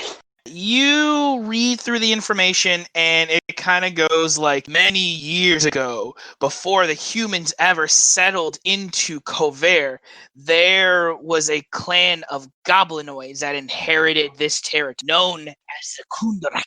They built these massive walled cities safe from neighboring invaders underneath the earth by using intricate runes, magic, and even enlisting the help of belays, which are, and it kind of has like a little pop of a belay. A belay is basically a land shark. They can swim through the land. And through that help, they have achieved great economic stature. However, because of a major plague that happened to wipe out 2/3 of the goblinoid population, and with the humans settling in to invade with Karnath, the first conqueror of Kover, the mystical city has been led into seclusion, but many people believed it to be a hub of arcanic development. of new breeds of old and ancient technologies, and perhaps even some knowledges of alchemical ingredients lost. Fascinating. I'm like kind of reading this out loud, but like under my breath, kind of like how you like when you like read like when you go to like a city and they kind of give you a pamphlet or something about the place, and you're kind of just reading it out loud, but not actually out loud, like kind of like, oh, this place has this, like they have like, oh, they have a fireworks show here, but not really out loud, but I'm really saying it into the microphone, so that way, like to my comm link, which kind of just looks like I guess like a headpiece like that you would use for like a wireless phone so you could talk. It kind of just looks like that, and I'm kind of saying it into the microphone, basically like relaying all this information to everybody else in the group. You also do know that tomorrow, that they seem to have some sort of big event. You would gather from all of this that a lot of this activity is recent, especially now that the town has realized that there could be a potential gold mine. The first actual day of this opening to do this excavation is going to be starting tomorrow. Yeah, I'm just relaying all of that the same way as well. Just like, oh, fascinating. They're gonna start this tomorrow? You're sure bet. And you hear coming out, hey, I heard that you were looking for a super swell tour guide. What can I do you for? My name's Justin. I'm going to drop kick him already, but I'm not going to say that out loud. I'm just going to be like, yo, Justin. Yeah, hi, buddy. How are you doing? Nice to meet you. I shake his hand. Yeah, well, it's super nice to meet you, too. So, Justin, I was wondering, you know what, Justin? I just read this pamphlet, and I know this is probably going to be a really weird question for a tourist to ask. I know the pamphlet probably has all the information, but I was wondering if did you grow up in this town, Justin? Please tell me you did. Yes, I was born and raised here. I was wondering if you could tell me any stories, like myths about this town that aren't in this pamphlet or books. I'm just really interested in stories like that. Oh, well, I guess besides, the whole town being the whole excavation being a whole new thing, I mean, there is the town behind what happened with the mysterious fire that burned down the processing plant in the middle of town. A mysterious fire? But what about the secret underground town? Well, you see, to that, no one still knows. It's mysterious, and supposedly, we have some information on an inside lead, which, unfortunately, I can't tell you that information. Wink. That we have a place where we can start looking. But please, Justin, please, you have to tell me. I'm just so fascinated with this. Nope. Sorry, bud. You're gonna have to wait like everyone else. Oh, darn. But just out of curiosity, where would one find this information, per se? Maybe, let's say, a police officer or something? Oh, I know your game, buddy. And you won't get that information out of me. You're a smart cookie. But as you can see, I'm not a police officer. I just kind of want to know. So, I'm not going to... Scout's honor, Justin, I personally will not break into the place. Make me an insight check. That fell on the floor, so that doesn't count. That also fell on the floor. Why do you keep falling on the floor? Stop falling on the floor. Okay, so that's a raw 16. Okay. You get the feeling that Justin may or may not actually know that because he's a tour guide for the city, that it may more or less be that was kind of something he was told to say. Justin. Yeah? How well... I want to do an insight check, actually, to see how well Justin would handle his liquor and see if I could coax him into going to get a drink with me. Go ahead and I guess make me a persuasion check. If you're trying to do it to coax him now, it's like, I don't know, go ahead and do a persuasion check. No, not now. Maybe later on once his shift is over with. Yeah, that's why I had to think about it for a bit. So I'm like, go ahead. Let's see. Natural 20. You're gonna have to get rid of those fucking dice. Yeah, you know what? I'm not even using Goldie this time. I did switch over to a different set of dice, though. I have a black set that rolled the first nat 20, and then I switched to like one of my blue sets. So is black and gold are banned? They're now banned. You're getting too many natural 20s, goddammit. You're making my life harder. Well, excuse me for trying to get a guy drunk. No! Stop trying to ruin my plot, goddammit. It's fine. So Jess is totally coming out for drinks with me later, right? Yeah. He goes, well, I think I could go for a drink, buddy. It's like, you seem like a pretty swell guy. You too, Justin. You too. So you convinced him to drink. Let's go on this tour. And I put my headphones in. Okay. And he just kind of starts talking. And I'm following him, but I'm like half paying attention. I'm just nodding, like, yeah, no way, no way, the whole time. Okay. Going back to Kite, what are you doing? I'm going to the police station. I'm probably already like around that area. By any chance, would I see Gildarts? Yeah, you do see Gildarts walking out with this very like preppy, probably like in his early 20s or something like that. Mm-hmm. That kind of look. I just pass him and I'm just like, I just really don't pay him any mind. Because I'm like, okay, he's probably doing his own thing. So I'm just going to keep going straight right into the station. Okay. Right in that station. Going to go for the chief. Okay. You're going to knock on the chief's door? Yeah, come in. Morning, chief. Good morning. How'd you sleep? Oh, been better. Okay. He's like, you waited for a really long time, and it's like, well, I don't know. I assume that's why I asked him. You understand that's why I asked in the first place, right? Yeah. Quick question. Do you by any chance have the passes that I asked for yesterday? Oh, yeah. Here. And he gets them for you. Thank you. Another question. That map right above you, is there by any chance an underground system to this place? He kind of thinks for a second and goes, the only thing I could think of would be the actually, I'm gonna have him make a history check real quick with advantage. He goes, yeah, the only thing I could really think of would be the three things.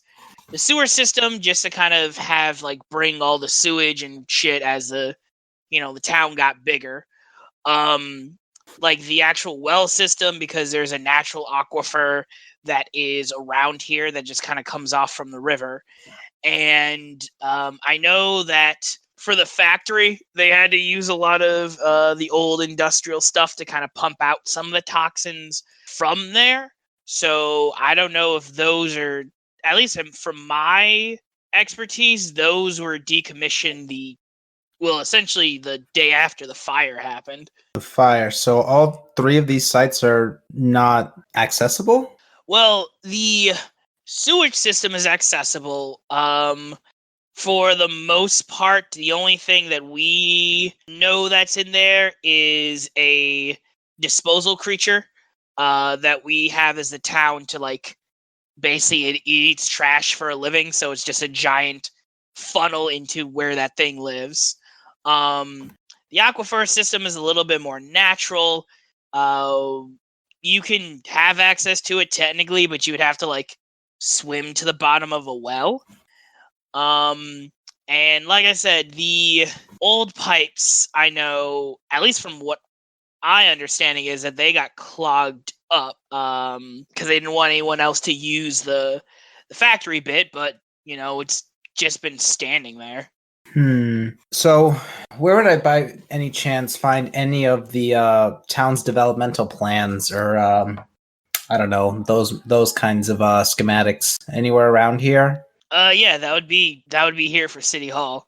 Oh, perfect. I am probably going to need access to those if you can get those to me maybe before 11 or noon. The other thing is, I have a question, and I point to this map. Can you point out where the factory, the well system, and the sewer system are on this map? Yeah. So he goes, and you see the sewer system for the pipes, for where the old factory was in the center of the town. The sewer system, that system connected through the center and out. So the sewer system starts from the center and goes outward, spread through the town. You said the factory is in the center. What about the well system? The well system kind of snakes around and almost does like an outer like perimeter circle around. Okay. Can you come? Would you mind coming with me to City Hall? I mean, I can send somebody with you. Unfortunately, I have some paperwork I need to get done. I need to finish up and get everything ready because the mayor's really wanting to try and push this expedition. Expedition? You mean the event you are having tomorrow? Yeah, didn't you hear? You guys surprisingly arrived in time. There's supposed to be the mass, quote unquote, opening ceremony to have the big expedition to find where this thing is. It's like a little race thing, I guess, to kind of start in the woods and work their way into town. It's supposed to be happening tomorrow. Is that so wise with all your guys' disappearances happening? That is what I told the mayor, but trying to get through to the mayor can be rough sometimes, and, well... What was your... You know how politics are. Well, there's a lot of things staking in this. Town's been on its last legs for about a couple of years, and with everything trying to keep quiet, with everything, it's one last hurrah to kind of bring some sort of life back into the town. Question for you then. What was your mayor's position on handling, these kind of events under these circumstances? What was their position under it? Because I know we got called in, but we weren't called in by your mayor. My understanding was the mayor called you all in. The mayor informed me that they were going to call you all in to let us know and to help. What was the word? To help in their investigation in any way possible while also keeping up the good work. All right. Thank you then for the passes. And also one more thing. Do you have any chance to have a... You keep saying that a lot. Are you sure you just don't want to ask me these questions in like rapid succession? I don't mean to sound like a jerk. It's just kind of stressed and you just keep kind of bringing back like, oh, just one more thing. Oh, just one more thing. Yeah, well, gotta be careful. Do you have keys to a spare car? What? Do you have keys to a spare vehicle? You mean to a spare squad car? Yes. I can get you an escort if you need one. You know what? I'd rather probably... Oh, yeah, we don't really know this town too well. Yeah, why not? We'll take an escort. And by any chance, if you have any more flare guns or the ammo to go with it, because I kind of ran out of one. Oh, that's it. So that was the thing that we saw. So that was pretty effective. What the hell did you run into then? Oh, nothing. A friend of mine, one of the colleagues, complete dumbass. He basically ran into me and it set off the flare charge. Make me a deception check. That's a 0. 17. He kind of looks at you and kind of squints at you a little bit. And then you see he kind of like yawns and kind of like pinches the bridge of his nose. He goes, oh, okay. Well, I mean, if your friend, no offense, but if your friend's gonna be an idiot, then I feel like I shouldn't have given you the flare gun in the first place. Right. No, he just got in my way, and I warned him about it. But for some reason, I don't even know what he was doing. So I guess he may have had a drink or two. But I'm just gonna make sure I keep him, just maybe strapped to the other side of my holster, my pouch, right here. Right. Well, you can definitely talk to Svetlana in the armory. She could probably get you. We don't have a whole lot, so she can probably get you a couple of spares, maybe about a box of them. All right, perfect. And then we're gonna go visit the coroners now, and I'll keep you up to date then. Thanks so much, Chief. And then I walk out. Sounds good. Thanks for being here. Yep. And you see, he just looks really tired. Yeah, I was about to say, I was like, oh, fuck, he had a worse night than we did.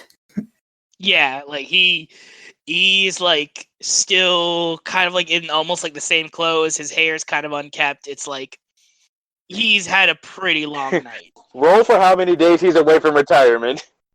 Yeah, he does have that feel where he's like maybe like 3 days away from retirement. Roll for retirement. Okay.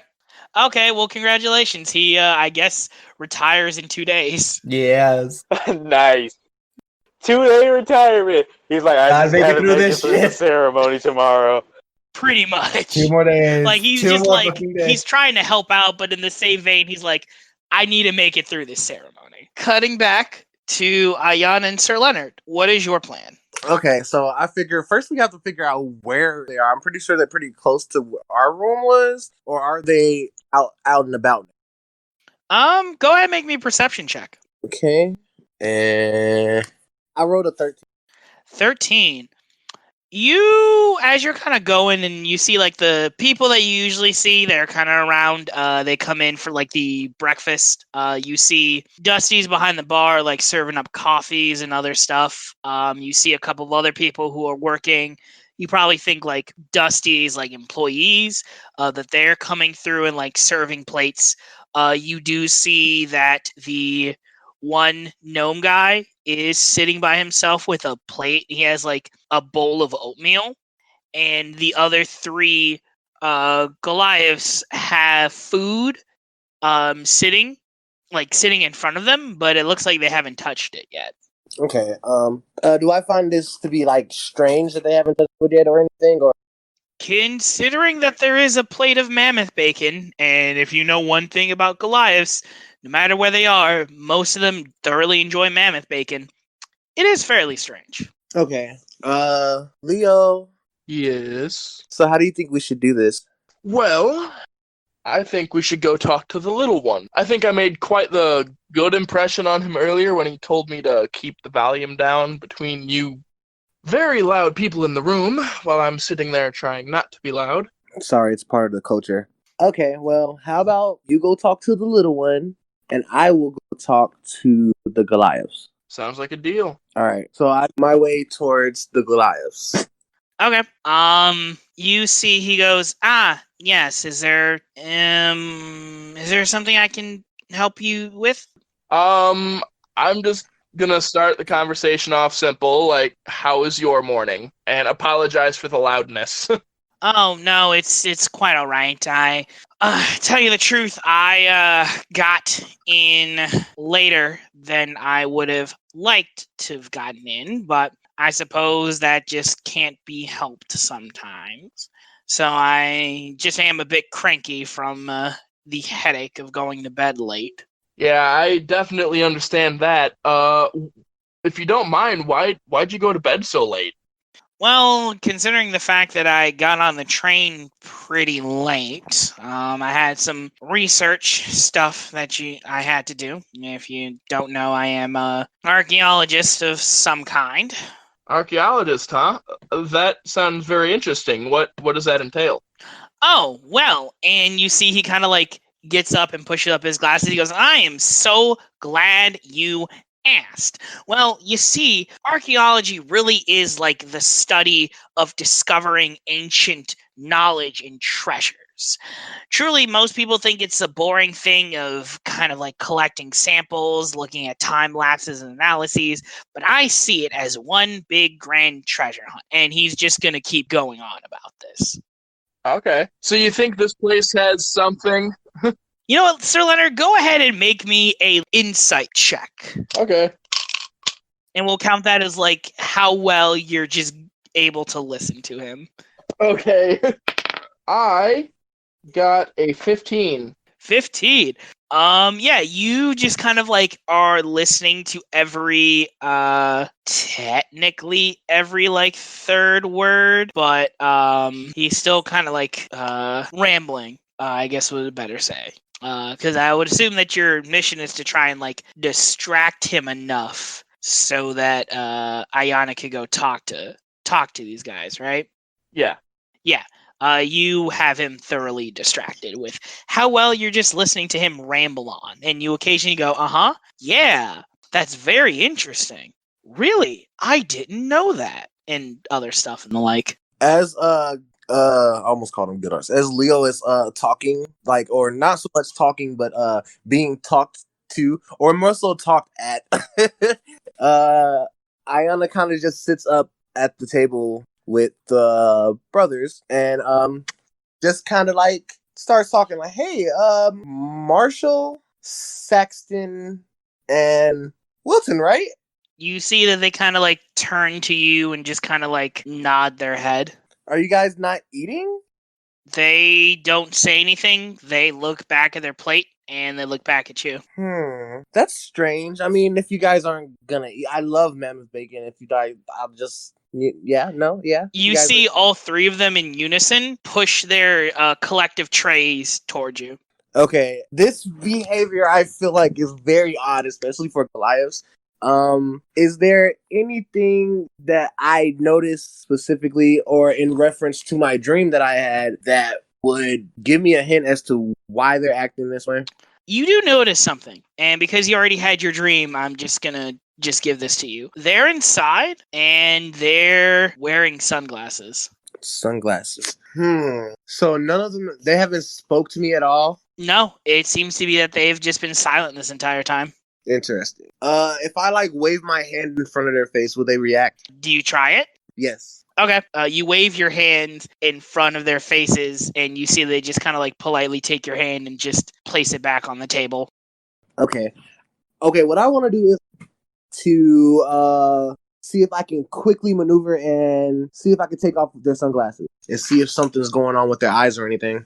Okay. Make me a dexterity check. Oh, nice. I could do that. I'll definitely do that. I always roll really bad when I need it, so I hope this doesn't come out bad. Oh man, this is gonna be great. Please don't kill us. I'm excited. No promises. I already killed Trask. Oh, snap. I got a 21. Okay, I'm gonna roll for them. Let's see. As you go, you are just a hair faster than they are. As you just reach up and you're just grabbing one of their random sunglasses. Yeah. Okay. You just lean over the table as you're kind of like picking through some bacon and just whoosh, snatch one of the glasses. And they are too slow as they try to grab your hand but are unable to. As you see, he kind of reels back and closes his eyes and kind of puts his arm up to shield his face, and you see the other two start to stand up, and you see the gnome go, I'm looks at you, Sir Leonard, is like, what's going on here? I kind of want to go, oh my god, I'm so sorry. I didn't mean that. I slipped, and I'm trying to like move his hands and like see if like I can just like, let me take a look at that. I hurt you, and like just like being quirky and weird and like small. Mm-hmm. And trying to make me a deception check. Deception. Oh, it's gonna be bad for y'all. If I roll, okay. Again, please don't kill me. Go ahead and kill you all you want, but don't kill the cleric.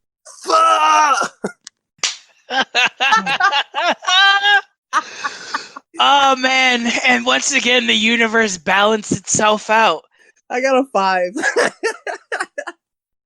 Oh my god, I'm gonna die, and it's all gonna be your fault. What is your charisma modifier is 3, right? So it's a +3. You rolled a 2. Did you? Well, actually, no. Even adding your proficiency bonus isn't gonna. It's like a 7 with the isn't really gonna do anything. I'll tell you what. So Ayana and Leonard, I'm gonna need you to. What are roll you for initiative. willing to give me? And keep in mind, because you messed up this badly, if you choose to succeed, there is going to be a pretty big penalty. Oh god! We'll give you Trask. I still kind of need him for my plans, so you can't give him to me because he was already mine to begin with. All of you were all mine to begin with. That's how this works. God. So, Ayana, would you like to make a deal? Well, as I'm doing this, God, this is gonna kill me. I dropped my hand cannons. Oh. Okay. as you go and reach, you see kind of like snatches away, but you see, Sir Leonard, that Ayana's gun, boom, drops right on the table. And you see Vermillis stand up, and you see the other Goliaths like squat up and start to pull out their swords. Oh, God. Here we go again. First it's a broom, now it's 3 Goliaths. You just can't keep us out of trouble, can you? That's what I'm here for. And you see him, and you see as soon as that happens, and everyone like stands up, there is dead silence. Like the bar has gone completely silent, and everyone's just watching. And you see Vermillis kind of looks a little nervously, a little taken aback, and he goes, "I think it would be best if you all left now." If we left. That seems like a good idea, but did I get a glimpse of his eyes? Make me a perception check. Let's see. Okay. Mess this up. Or do. I And choose to succeed. definitely. I already lost my gun. Come on. Fuck! I hate it here. Ayana, you are always welcome to choose to succeed. I need this. Okay, do you choose to succeed? Yes, I'm going to. Nope, you rolled badly, so now means I get to choose. Oh God. So, as you kind of stumble or are just taken aback a bit, your gun drops, and let me see, I gotta roll to see how much of a dick I want to be. Oh no. Well, as soon as your gun hit the table, it went off. And you shoot this guy for 10 points of piercing damage as he just takes a bullet straight in the gut. And you see, as he kind of goes back and kind of removes his hand, you see his eyes, they're vacant. Not vacant in the sense that, like, his eyes are glassy. His eye sockets are empty. Oh boy. I don't like. And you see that he just kind of like, ugh! And I need Sir Leonard and Ayana, I need you all to roll initiative. Why? Well, we're boned. Yeah, oh no. This is put it to you Oh, like God this. damn it. Me and Zhao Kin are your best Oh, for fighters. God's sake! I did not expect this to happen, but okay, let's do this. Chaos is in the air tonight. What is going on? You had today? one job. Oh, Hashtag you had only one job. So 25 to 20. 19 to 14. I got 13. Okay, 13 for Sir Leonard. 9 or below. I got 4. Oh no! Oh my effing god, no. We're about to lose not only our cleric, but our bard. Ashan, no, dude. Well, How close are we to them? Well, At all? sometimes you gotta add a little chaos to the mix, and well, if we're riding the lightning into chaos, I'm gonna grab this fucking bolt by the hands. Oh God! Why did you just not stick to the phone? I gotta. Why is this happening? I followed the plan! What did you do? At least one of you followed the plan. He killed me! Do we hear any of this on our headsets, or did they not take them with them? I don't know. I would say because of how royally Ayada fucked up that they would not have this on their headset. God damn oh it! god, no. Wait. Can Sir Leonard roll just a pure luck check that he has his headset? Oh please! You know what? I'll play this game. Leonard, Yes. I need you to roll me a straight D100. But here's the kicker. Because not only has Ayana basically failed and chose to succeed in these happening, the DC is going to be a little bit higher. Oh no. Oh It's going god. to be a straight D20 roll. If you get between a 1 and a 13, your headset is off and you do not have access to it. If you roll a 14 to 18, your headset is off, but you can use your round to turn it back on. If you roll a 19 to 20, your headset is working. Nicholas, I have never needed you to roll a 19 or a 20 higher than I have now. Why didn't we just So- give them Goldie? Leonard, do you choose to accept these terms? Yes. Oh, All right. God. Go ahead and roll a pure luck check for me. Turtle, Squirtle, Cue drum roll. Sacred, Squirtle! So how much you love me, Jared?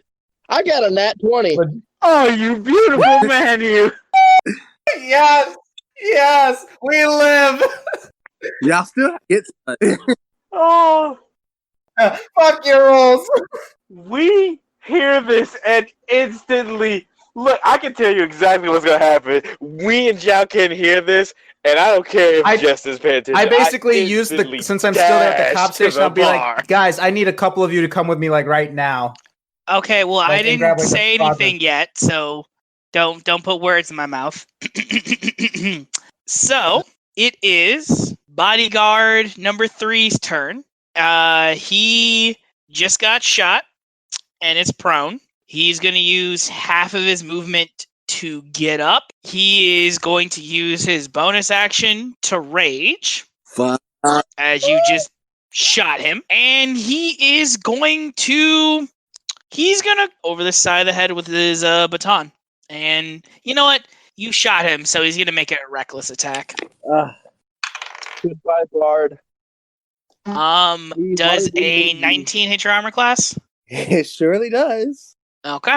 You take 10 points of bludgeoning damage. As you can see now, like his eyes are now flaring, and you see this like energy kind of coming out of his eyes. As now he is just gone like absolutely berserk, and he just runs up and just cracks you over the side of the face, trenching basically this club. So that's gonna be his turn.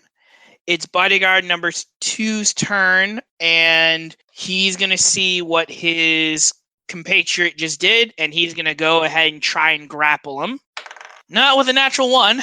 As he kind of goes to tackle the dude who just hit you with the pipe, you see he just, like, in fury, just, like, grabs the other guy's head and just slams it into a wall with this, like, inhuman force, even with, like, as a Goliath.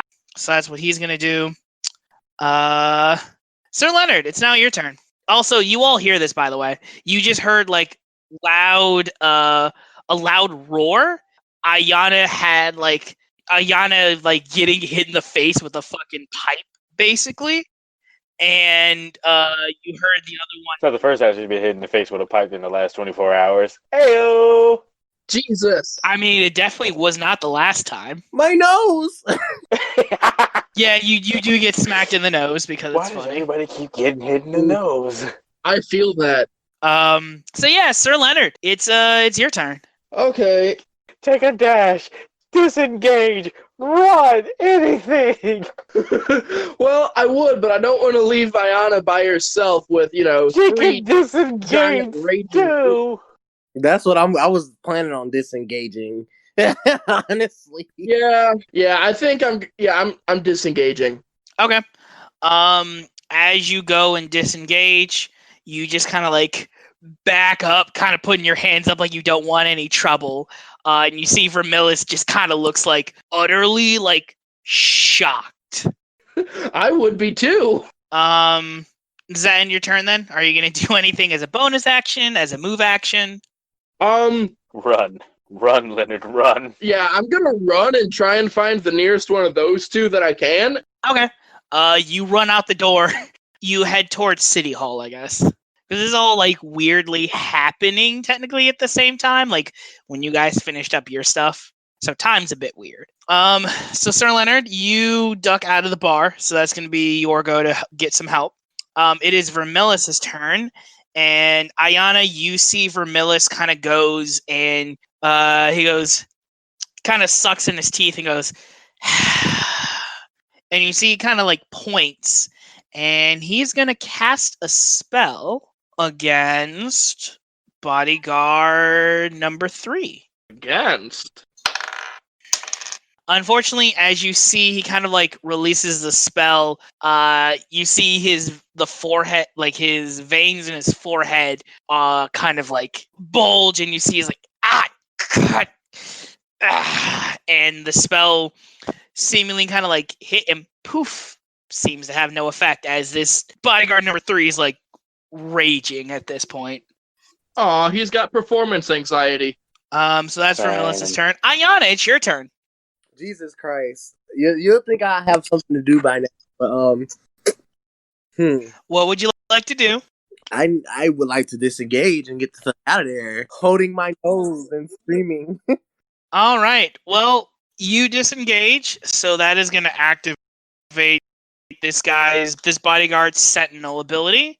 So he's going to get an attack of opportunity against you as a reaction. Does a 17 hit your armor class? Yeah. Okay. You get clocked again for 7 points of damage, and your speed is reduced to 0. As you see, he kind of like mutter, like, and you can kind of hear him saying something. It's almost like in Giant, but it's like incoherent as he just like comes up as fast as you weren't expecting and just cracks you over the side of the knee and just kind of like makes you drop that knee and basically like prevents you from moving away from him. Oh, well, that was very helpful. I should have just fought his ass. If that was the case. But you did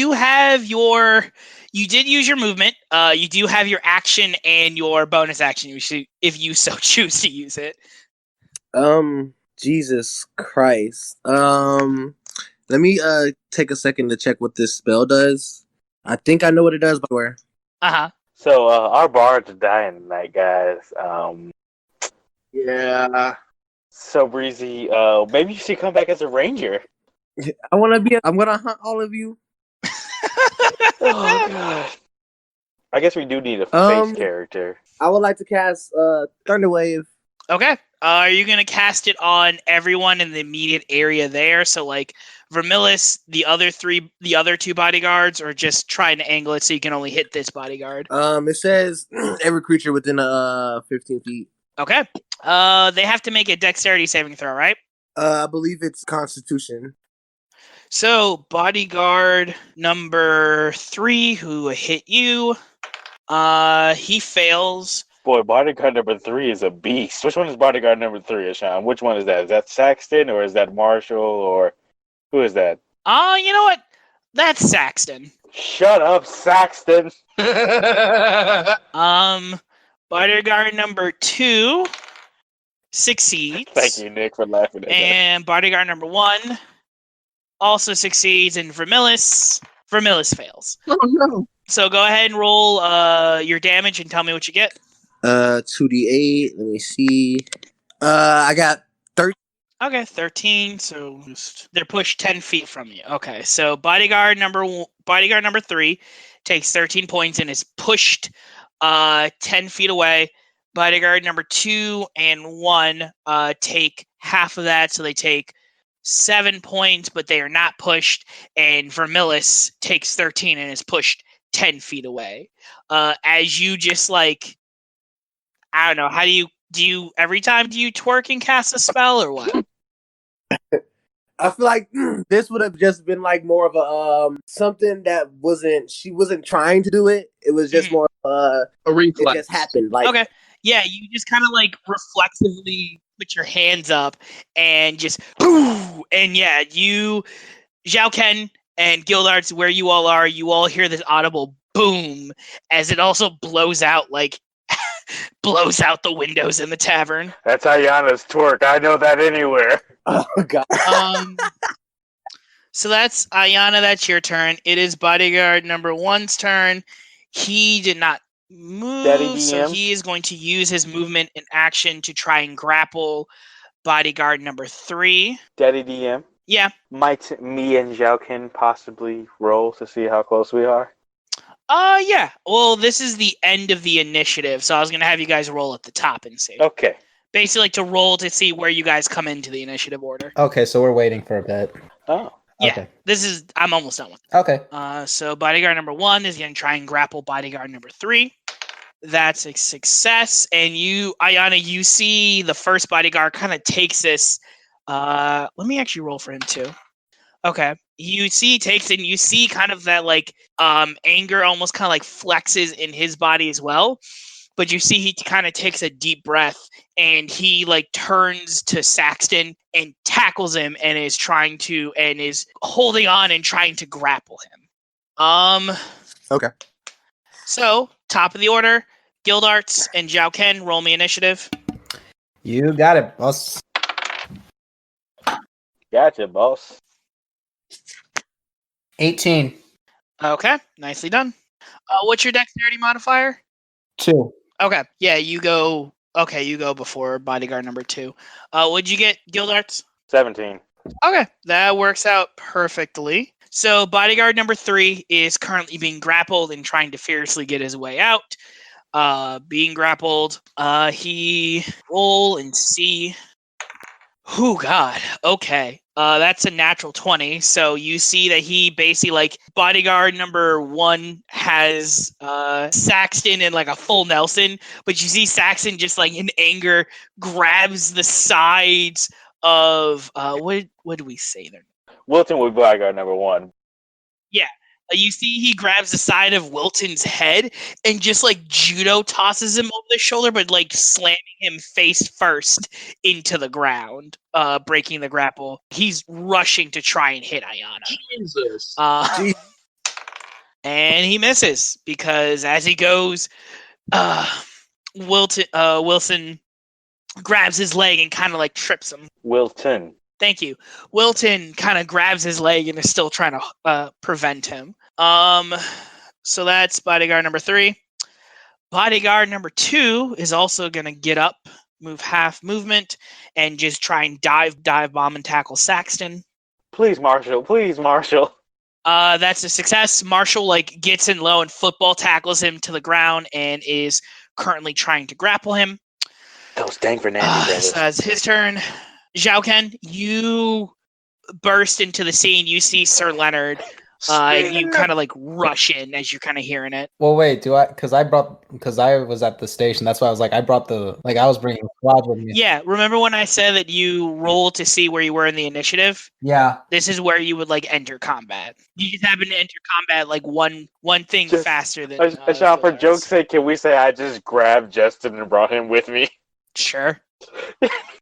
What is Justin doing? Please tell me what he's doing right now. Justin is like, oh, I don't know what's going on, but like, okay, this is okay. Oh, I guess David has to go do something. Okay, so David has to pass turn. Okay. So yeah, that'll just bring it up to you, Gildarts. So what I want to do is, I'm going to position Justin where I can see him. I'm going to hand him my hammer and tell him to hold this. And since I don't have my hammer, I don't have anything in me that's recognizable, I'm going to rage, but I'm also going to go help Marshall stop Saxton. Okay. Go ahead and make me a grapple check. As you can see, like this whole chaotic scene going on. I have a +2 athletics, so that's a 21.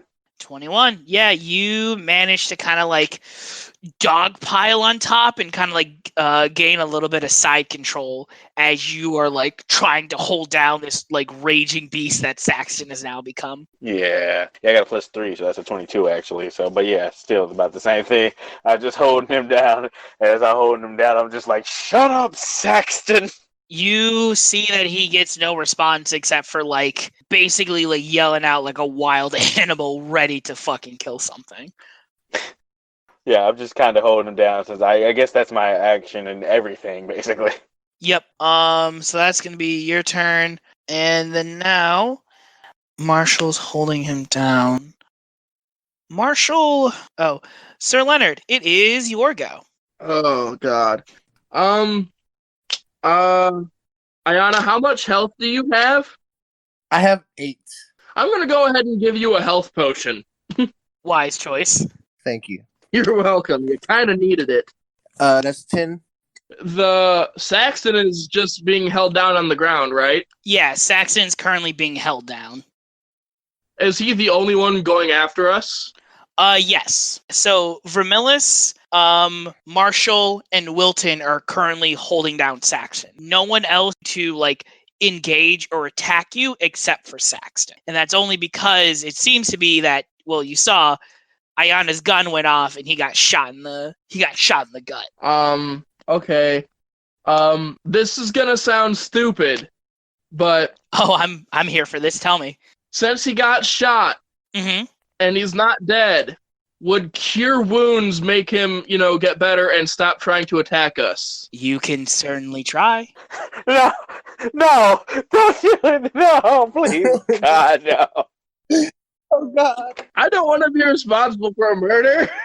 But I mean, like, he ain't got no eyeballs. Oh yeah, I kind of want to relate that. Like, he ain't got no eyeballs. Do you say that out loud? I'm holding him down, so if she says that out loud, I will hear that and be like, what? Yeah, I want to say that loud enough that the people who are close enough to hear me hear it, but not so loud that the dwarf hears it. Because I remember pushing him away.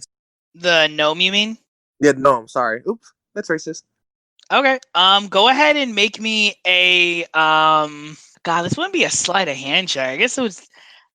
How would I put this? Because you're trying to say it low key. Yeah, I would say go ahead and make a stealth check, and he'll have to make a perception check. Okay, so let's see. Feats don't fail me now.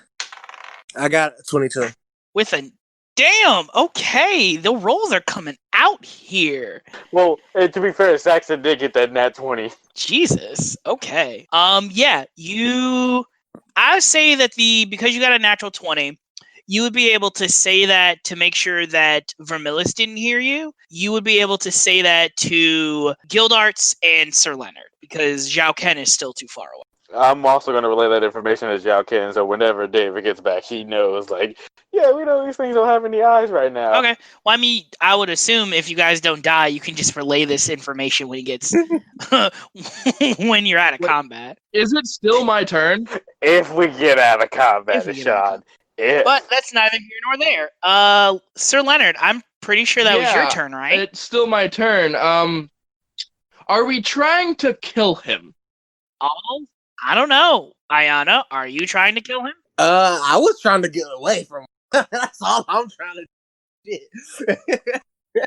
Oh, God. Actually, you know what? I'm in a rage, so I'm not saying no. I'm saying With kill fire. it. Kill it with fire. No, not with fire. I'm on top of him. I'll get hurt. Okay. In that case, I'm going to, since they're holding him down, I'm going to try and make my way over, like, how close am I to him?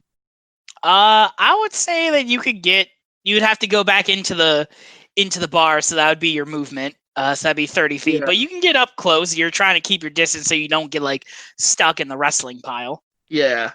Like I said, Leonard, you want in on this? Yeah, I'm going to use my movement to go inside the bar and get as close as possible. Okay. And I'm going to pull out my sword. Okay. And you're going to make an attack? Yes. Okay. Go ahead and make me an attack roll with advantage because he is prone. That is an 18. Okay. Yeah, 18 it is. Okay. That hits. Go ahead and roll your damage. That's my D10, right? Are you doing it one-handed or two-handed? One. It'd be a D8. It'd be a D8 plus your strength. Okay. That's an 8. 8. Okay, you do 8 points of damage as you just stab into Saxon, and he roars with anger. And you can, Gildarts, you can definitely feel that he's starting to he did not like that, and he's starting to thrash around a lot more. Do you want me to make a strength check to see if I can keep him down? No. Sir Leonard, Okay. Does that end your turn? Yeah. Okay. It's Vermillis' turn, and he's gonna kind of get up and goes, and you can see the veins are popping in his head, and he goes, I think I've had just enough of this. And he is going to cast a spell. Jesus Christ. Oh, no. Let's just hope he doesn't get performance anxiety again. Let's hope he does, because I'm on top of Saxton, and if that hits, probably going to hurt. Well, now you put the idea in his head. Let's see. So he rolls. Okay. So I got to roll. The idea was already in his head. So 7, 10. Well, I mean, I get half damage on everything, so who cares? 17, 24. Who has... Let me read the nature of the spell. Okay. Make sure I have back. this correct, so please hold. Will do. Okay. So where's everyone's HP at? I'm at 26. 18 right now. Mine's 18? 19. Okay. Sorry. 23? Okay. You 19? Hey, you're back. Okay. That's going to affect everyone. Oh, no. What kind of damage is this? Let me get to that. You all of a sudden start to feel really tired and lethargic, and you pass out. Sir Leonard, as you stab and kind of pull your sword out, you also feel that wave of tiredness, and you also pass out.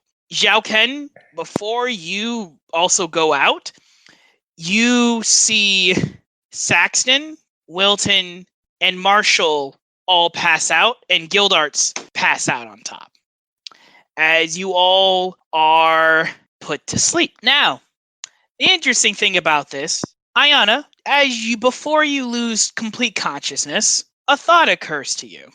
You A thought? know that you've been around the block enough to know your skills and traits and abilities. And you know that it is impossible, magically impossible, for anyone of your bloodline, of a half-elf or any elven that you've known, to be magically put to sleep. Yet, here you are. And Would I recognize this as the same spell that Trash tried to use on me? this is the sleep spell. As Fucking damn it. your eyes slowly fade into darkness. Wait, can I before we end, I just want to make it known that Ayana goes, "You son," and passes out. But hey, before Ayana actually says that, before she says, "You son of a," like, Gildar just goes, "Not again." And that is where we're going to end tonight's session, because, oh man, that was very chaotic, and I was like, well, who? You're like, "This is gonna be a TPK." I'm pretty sure there's gonna be a TPK. No, It wouldn't be a TPK because Zhao Ken brought the police, Yeah, so we no. would have been saved eventually. But yeah, it was close. we can save this when we talk about it later and later down the line if we have a oh yeah, by the way, what are we calling them now? Because it's definitely not break time. What are they? What are your things that you host now, Jared? I'm about to say, ladies, save it for the lunch break. That's right, the lunch break. Oh. We're gonna eventually talk about this on the lunch break. But while we're here, I'm sure it won't be a brunch break. Yeah, we're gonna talk about this on the lunch break, which is the bonus podcast that will eventually be going out. But while I have two of PRW's superstars here, megastars, in fact, why don't we let the fabulous Breezy Van Buren and the amazing, awesome Mike Balls tell you about PRW. Take it away. Hi, everybody. It's the fabulous Breezy Van Buren here. And I'd just like to say, please check us out on PRW at PRW Underground on YouTube. And please pass his mic to Mike. Pass his microphone. Please, Michael, tell us, what is... Wow, okay, that was sudden. Please, Michael, you give tell it us... to the guy who doesn't like talking. Michael, please tell us, what is PRW currently doing with their videos? Well, you see, during this quarantine, which, none of us can actually get in the ring, PRW is putting out content on YouTube with personal videos at the beginning of said matches to thank everyone for watching and telling them to subscribe and please continue watching, because we will have constant content come up on the channel every day. Every day. So you'll hear from all your favorite PRW stars. And if you don't have a favorite, definitely go to PRW because you will get a favorite. And we here. Let's just hope it's Mike Balls. And I'm going to let Dappy take it away again. Well, dear listeners, I guess our time is up, as we will pick this back up in our next episode and see where our lovable, chaotic, and idiotic agents now end up. As always, my name is Dapper Wombat, and this is Tales of Adventure, Agents of Boo. I know. Good night, everybody.